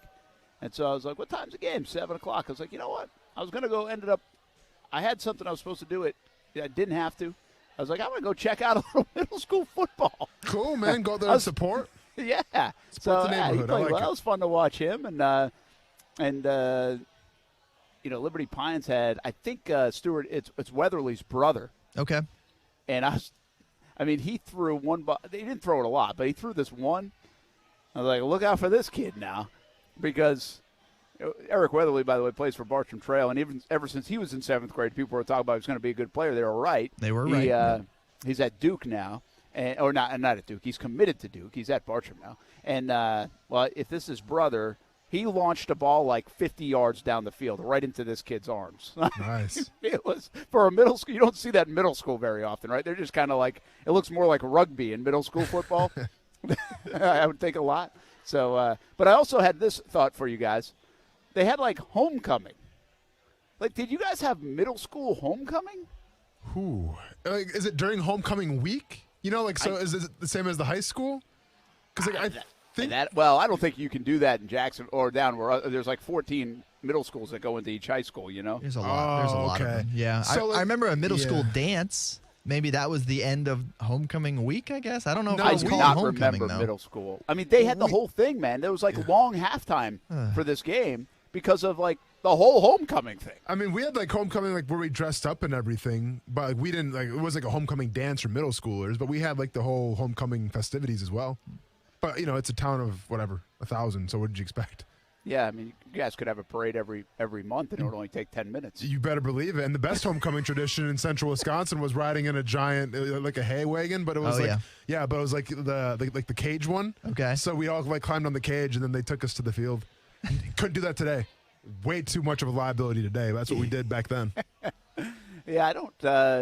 Now, you played middle school football, Austin? Yes. How big were you in like 8th grade?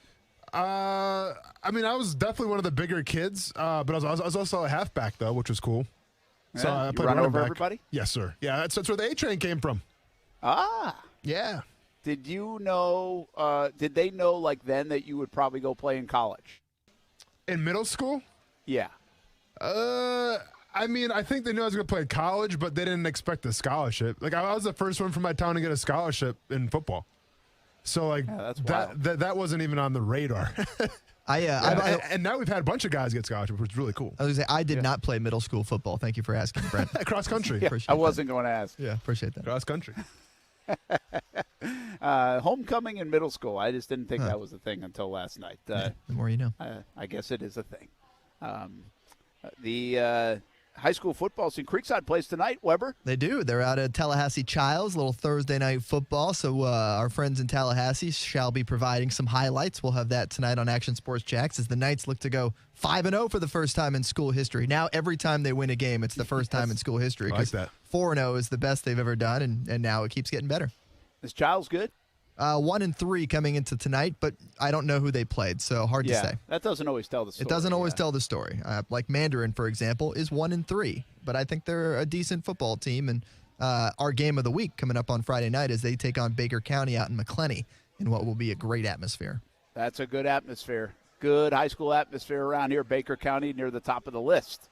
If you ever want to go check out a game, of course, we have our predetermined, game of the week schedule, so we don't have any repeats throughout the course of the season. So Mandarin Baker County is our game of the week on the TV side, but let me tell you, there are some tremendous matchups to keep an eye on. Bartram Trail at St. Augustine, the great rivalry of St. Johns County. For the longest time, the Bears could not beat the Yellow Jackets. Finally broke through a few years ago. Those two teams will face off tomorrow night in what's going to be a really good one. University Christian at Bowles, another exciting matchup. We'll see if UC is back to full strength as they take on the undefeated Bulldogs. And down in Clay County, Oakleaf at Clay is one we'll have an eye on as well. Another really good one. Heck, Trinity Christian at Columbia, another really good one out there in Lake City. So we have no shortage of great matchups on Friday night. Well, I'll have to go check some of those out to start recruiting for my son, like see what atmospheres I like for my son to go to school and play football there. And also, I hope they have good bands ready to go. Going to be scouting the bands as well. Okay, and my son will be doing both. Going to play. And Casey can tell you which one has the best concessions. Oh, then that's a plus for the parents. So I appreciate you, Casey. Brent, to answer, Brent, we've been over this before, man. Like, obviously, I was the saxophone player. French horn is an option because it's the hardest one to play. I don't know how much he wants to be challenged, but I'm going to shoot for saxophone. Don't you have to read like the music sheet in a different language if you're a French horn? French horn's insane. You might as well. You should. I mean, you play that instrument like it's a different language. So yeah, it's a rough one, Stuart. I'm not sure if you know that or not. Très bien. What does that? I knew you were very good. Very good. That. French. Oh, gotcha. Some French for you there. Couldn't resist, could you? Oui. Hey, we're supposed to get Lawrence Johnson from Ed White. Ed White's been pretty good, Weber. Yeah, so Ed White coming off a big win over Sewanee, a team out there in, Live Oak, who's been really good for many years now. And Sewanee, when you beat Sewanee, you kind of take notice of that fact. They have a really good district this year with the likes of Sewanee, also an undefeated Bishop Kenny team who's going to get a good test at West Nassau to really see where their program is. Because let's face it, the teams Bishop Kenny has faced aren't quite up to the same level of competition as some of the teams in their district. So they'll get a really good test at West Nassau, I think, tomorrow night in a good one. And then also Baker County, the aforementioned team in our game of the week, also in that district. So all 4 of those teams in that district plus Paxson makes for a really competitive district, 2-5A, which is going to be pretty exciting to see who gets that automatic berth into the playoffs. All right. Well, let's bring in the head coach of the Ed White Commanders. Off to a nice start, including that big win over Sewanee last week. I was there for a little bit of it. Lawrence Johnson joins us on Action Sports Jacks on ESPN 690. Coach, congrats coming off the win. You got a nice little ranking in the state, and you're undefeated. That's a good way to start the year. Yeah, can't ask for a better year. We missed a game earlier in the year because of COVID. But we got right back into it with Sewanee, which is a very tough district team for us. So I was a little concerned with how they were going to respond, especially after being off for about 3 weeks. But they came out ready to play and played hard and did well on Friday. What did that do to you guys? I mean, what did you guys do in the interim? Like, how do you stay sharp? And like you said, probably a bit of a guessing game, how you would play in the next game out after not playing for that length of time. Yeah, well, it was tough because we had to kind of get back in shape. So when we had to quarantine for COVID, we couldn't do anything for a little bit over a week. So we had to come back. We had to kind of get back into shape. I think we were all for about exactly 9 days of no practice, and we had to come back and kind of reacclimate the guys, and then they knew the task at hand. They knew that Sewanee was one of the top teams in the district. They were focused. They responded well to coaching, and they came out and executed. Coach, this is Stuart Weber with Action Sports Jacks. We had Christian Ellis as one of our Player of the Week nominees recently. Tell me just how much of an impact he's made for your team on both sides of the ball. You're talking about a guy who's been playing both offense and defense for you guys. He's made a huge difference. I mean, we give him the ball. He's our leading rusher, and he's either first or second on the team in tackles right now. So he's making a huge difference on both sides of the ball, and it's big-time impact plays too. So late in the game, we needed him to kind of ice the game, and he had a big run, kind of dragging tacklers alongside with him, and then he made a few key stops on defense as well, and I believe recovered the fumble. So he's causing turnovers on defense, and he's putting the ball in the end zone on offense. Coach Lawrence Johnson with us, Ed White Commanders here on Action Sports Jacks on ESPN 690. 2-0. Some teams have played as many as 4 games, but COVID cost a couple of games for the Commanders. And next up, you got First Coast coming up tomorrow night, and then after that, you get back into district play with Paxson before meeting up Mandarin, Bishop Kenny, Baker County. One game at a time. I get it, but there is a middle stretch of your season where you'll have your hands full. You got to just keep rolling, building toward that time and toward the end of the year. Is that the goal here? Just kind of keep building, don't peak too early, type of thing. Right, and I talk to the kids about that all the time, and we try to stay focused on the game. And I know it's kind of human nature to look ahead or think they're better than some kid or some teams, but and it's actually a little bit worse now because those rankings came out just yesterday and had us as number 2 in the state with the new RPI rankings. But I trying to tell those guys that changes week to week, and it's based off of schedule. And we started off with 2 really good opponents.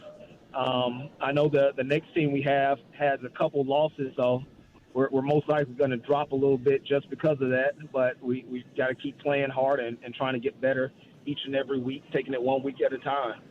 No, those rankings, those stats, all the coverage in the area of high school football, those are awesome. It's awesome for kids and players and parents. Coaches probably don't like it most of the time. You got to be a little careful to read too many of those things. Hey, but before we let you go, Lawrence Schatz, let me ask you this. What's that? My phone was breaking up a little bit. I didn't hear that last part. Well, you're okay. Let me ask you this. I was there probably you guys took a 14-0 lead, and then I was gone, so I didn't stay for too long last week. But your left-handed quarterback there, Isaiah Teal, he can throw it. Tell us a little bit about him. Oh, he's been a big difference for us this year. He's made a big jump for us. He's been very efficient, kind of taking care of the ball, doesn't throw interceptions, and he kind of runs the offense well. He knows what's going on, and we kind of lean on him when we need to make a big play in the passing game. And I know I can call anything at any time because I can rely on him to take care of the ball. He's not going to go out there and turn it over a bunch. So he's a big part of our offense. All right, Lawrence Johnson, good luck tomorrow night against First Coast. Appreciate you taking a few minutes here tonight. All right, thank you. You bet. That's Lawrence Johnson, Ed White Commanders head coach. Action Sports Jax on ESPN 690. And by the way, Blitz Scoreboard Show, 9 o'clock tomorrow with Kevin Sullivan. Myself, Casey, of course, take it until 10:30, and then right to the Friday Night Blitz on Fox 30 tomorrow night, part of our high school football coverage. Hey, Weber, you going to stick around? Are you out of here or what? Yeah, I'll stick around. By the way, I do not like the RPI system at all. To release it after week 4 is just ludicrous. It's like releasing the BCS standings right now, or whatever it is, the college football playoff rankings. It's like if you released them right now in the season. It's way too early, and there's so many games and important games to be decided. It's silly that they release it after week 4, but here we are. It does seem a little early. And by the way, like I get some of the stuff you do in like college and everything to attract ratings and build excitement. You don't really need to do that in high school, right? No. I mean, we don't talk about that kind of stuff. So I'm kind of with you there. Why don't you just wait until 65% of the season's done or something like that? At least halfway. I mean, what are we doing? Yeah, makes a little sense. But there's so many people that cover high school football now. They have the ability to do it. I mean, everybody covers it to some degree. And we hope you like our coverage of it tomorrow night, 9 until 11:30 between TV and radio, ESPN 690, CBS 47, Fox 30. Hey, when we come back, we do our picks for tonight's Thursday night game. Oh, it's a dandy, right? Carolina and the Texans. We didn't think last week was going to be good, and it was a beautiful game between Washington and the Giants. So let's see what we've got. Over, under, point spread, and just an outright winner. It's next on ESPN 690. We're live at String Sports Brewery here on a beautiful Thursday in Jacksonville.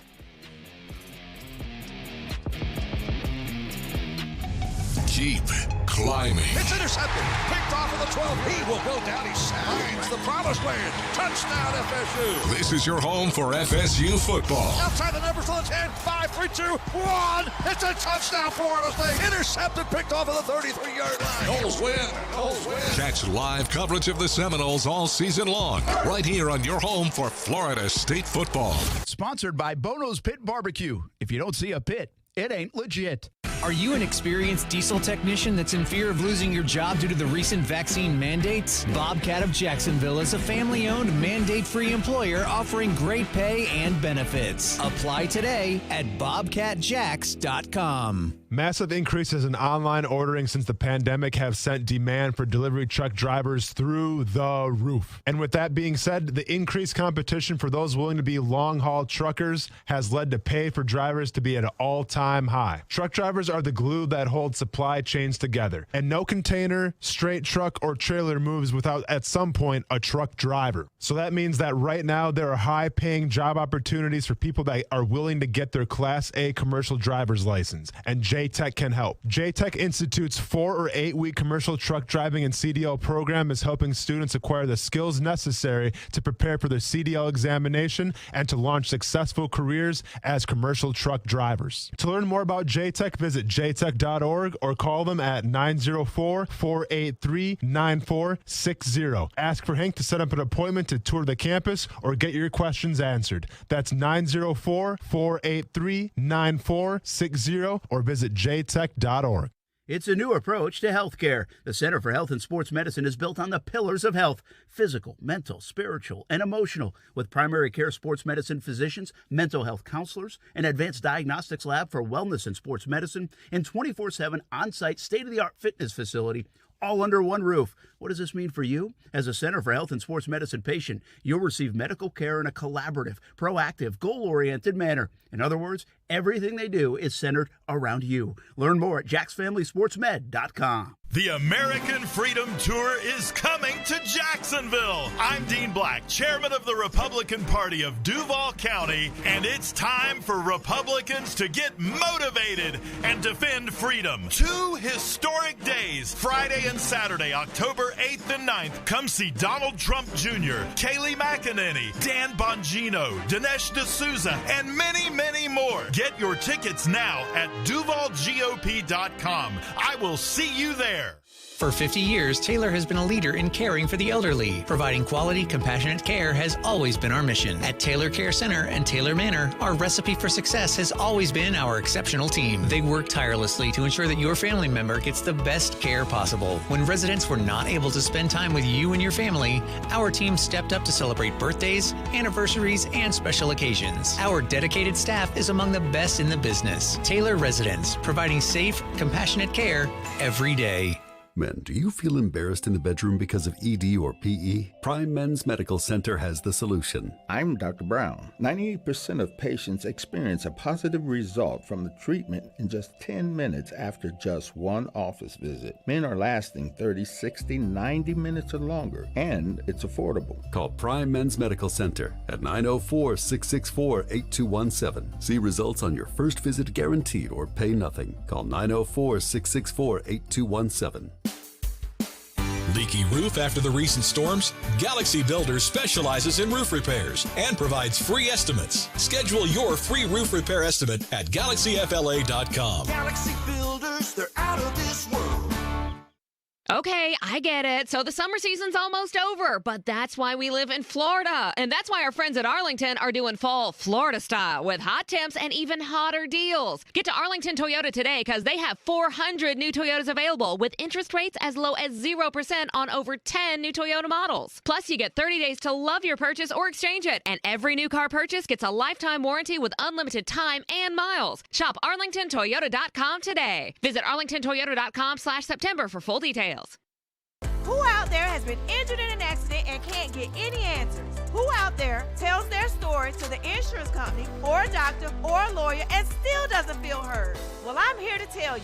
1-800-ASK-GARY hears you. That's why, for over 2 decades, more than 200,000 people have trusted us to help find the legal and medical help they need to get the settlement they deserve. Ask the one who knows how to find you help. Ask Gary. 1-800-ASK-GARY is a free 24/7 auto accident helpline. Ask Gary is a qualifying provider of legal referrals and Markets for Physicians Group, LLC. Hey everybody, it's Brent Martineau from Action Sports Jacks. There's a good chance you have a smart speaker, so use it with ESPN 690. Stay up to date on the Jags and all things sports by telling Alexa or Google to play ESPN 690. It's as easy as that. Make sure you listen weekdays 3 until 6 p.m. on ESPN 690. I think just speaking on my experience here and what we've done, I just think everyone playing at a high level and the communication being awesome. And I mean, third down was huge for us last week, so obviously it's a huge thing for us every week. If we have a high conversion percentage on third down, usually as an offense, you usually have a good game, as long as you finish in the red zone. So, I think that's just it. We were good on third down and we kept drives alive. I think that's really all there is to it. That's your guy, Sam Darnold, isn't it? Chat, you betcha. We got the Panthers and we got the Texans. Why does this feel like everybody had to be on Thursday Night Football type of game? Right. Keep in mind the Jags are next week, so. Well, we'll see. Once again, flex is still an option. Is it? For next Thursday? I'm just saying. Usually it's the Sunday games that have the flex. Hey, I'm just saying. All right. First time in history, and you never know. Well, we already booked tickets to Cincinnati, so let's not mess with that. Well, hopefully you got some insurance on those because it could be a Sunday afternoon game. So just let us know by Monday before we do that 90-minute pregame show. So go ahead and check your local listings. Might be a Sunday game. Just get ready. Southwest Points. You guys better hope Joe Burrow can will his team to victory this week. Brent Martineau here at String Sports Brewery. That's Austin Lane and Stuart Weber as well. Casey Kurtz here. Here's what we do on Thursday night. We pick it. And, Stuart, I don't know what you're picking. Maybe you can pick all three and see how many you get right. But I got my own player prop ready to go. Oh, okay, good. But we go over-under, we go outright winner, and we go against the spread. And it all is determined by last week's fantasy football results, which means I guess I'm picking last is my guess. Yeah, you can't score 90 points in a fantasy 98. week. 90-ish points in a fantasy week and Double expect to pick digit. first. Yeah. Didn't Derrick Henry score that by himself? I mean, you would think he did, or at least Cooper Kupp. But since Casey lost last week, respectively, Casey can pick first, and that was kind of the rule that, well, at least me and him set up, but I'm not sure if you're in that conversation. Yes, sir. Casey, shouldn't maybe like Austin go last, considering the Brewers with that great pitching staff just blew a 5-0 lead to the Cardinals? Though.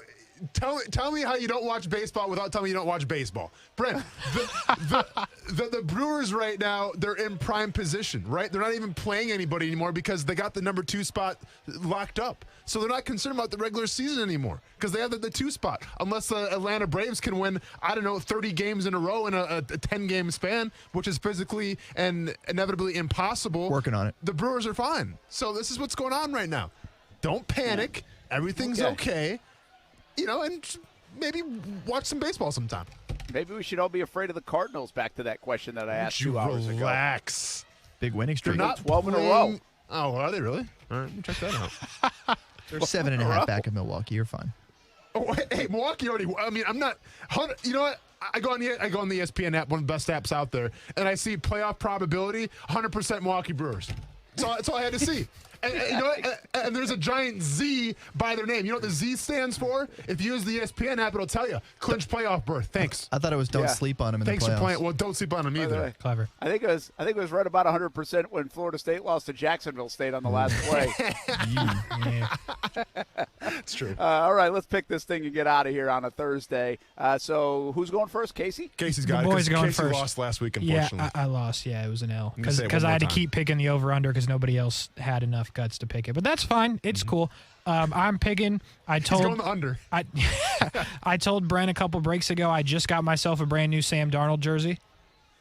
Jets. Did you really? Yep. A Jets one. A Jets jersey because right now on Fanatics they are They're $7, bro. $7. So I picked up one of those and I'm just gonna put tape on it that's blue. Did you go with the home green or did you go with the way white? Went with the black. Oh, the black, the alternative, the third. Okay, I like You that. should just get some spray paint out and really doctor that thing up. I could do that. But to get back on track, since we're out of time, give me the Panthers to just win the game because in Sam we trust. Man, That's a good pick, by the way. since Brent scored 90 and he's not picking right now, that's my job. Go ahead and give me the Panthers with the spread. And by the way, I didn't say spread? this. The spread is -8 for Carolina. I saw 7 on a lot of websites. 8. I saw 8 too. Didn't we I can't believe that's all it is. I know. So, Brent, it's They're on the the 8 road, that so- makes me nervous. But yeah, go ahead and give me the Panthers. So it's a -8 for you, Brent. The number here is a straight and even 43. 43. Over or under for Brent Martineau? 43. Davis Mills. This defense playing well for Carolina. I'm going to take the under. 31-10. That's what I would have did too, but By the way, you mentioned Davis Mills. I'll give you my player prop. 210.5 yards is the over/under passing For yards Davis Mills? for Davis Mills. what you can do with him, Stuart? I'm taking the over. Oh, wow. What is it? 210.5 yards. You taking the over? Taking the over. Garbage yards when they're down by 30 in the second half. All right. I like that Okay. scenario either way. I like rooting for overs, by the way. I hate I rooting know. for That's why I unders. don't want to pick the over/under, man. Because I'm going under too, but I'm not picking the under. There's no way. Good luck, All right. Brent. Hey, Brent buys a beer every week from String Sports Brewery. I haven't done that yet. You know what I think I'm going to do? Because I know he'll be out here next week for the Meyer. first Jaguars All Access. Oh, never mind. Nah, he's got to get a win first. Okay. Jaguars All Access going to be out here at Strings next Wednesday and for the rest of the year on Thursdays. And you know who's going to be there, Stuart? Jeff Lageman. Nope. Actually, he's not. Oh. He'll be in Cincinnati. Give it the let's go Double D. Dave DeCandis. Nope. PCAV. What we got? Are you out there? My gosh. You? I mean, you're just whiffing left and right. I mean, I'm not going to be there because I'm going to be in the booth Okay. talking in ears as I always do. Strike 3 batter's been out Who for you got? a while now. We're going to buy it for Moose, baby. Yeah, I haven't I like bought that. a beer for Moose Baby. yet. I like We're that. going to get Moose out here to Strings. I like it. Put him on the board. Brent buys a beer for Moose today from Strings Sports Brewery. Enjoy the game tonight. Guys, thanks for hanging out. Stuart Weber, Austin Lane, Casey Kurtz. I'm Brent Martin. I'll see you on Jaguars All Access tonight, 7 o'clock on Fox 30. Shaq Griffin will join us as well. Have a good night, everybody. Meet Bob Minetti.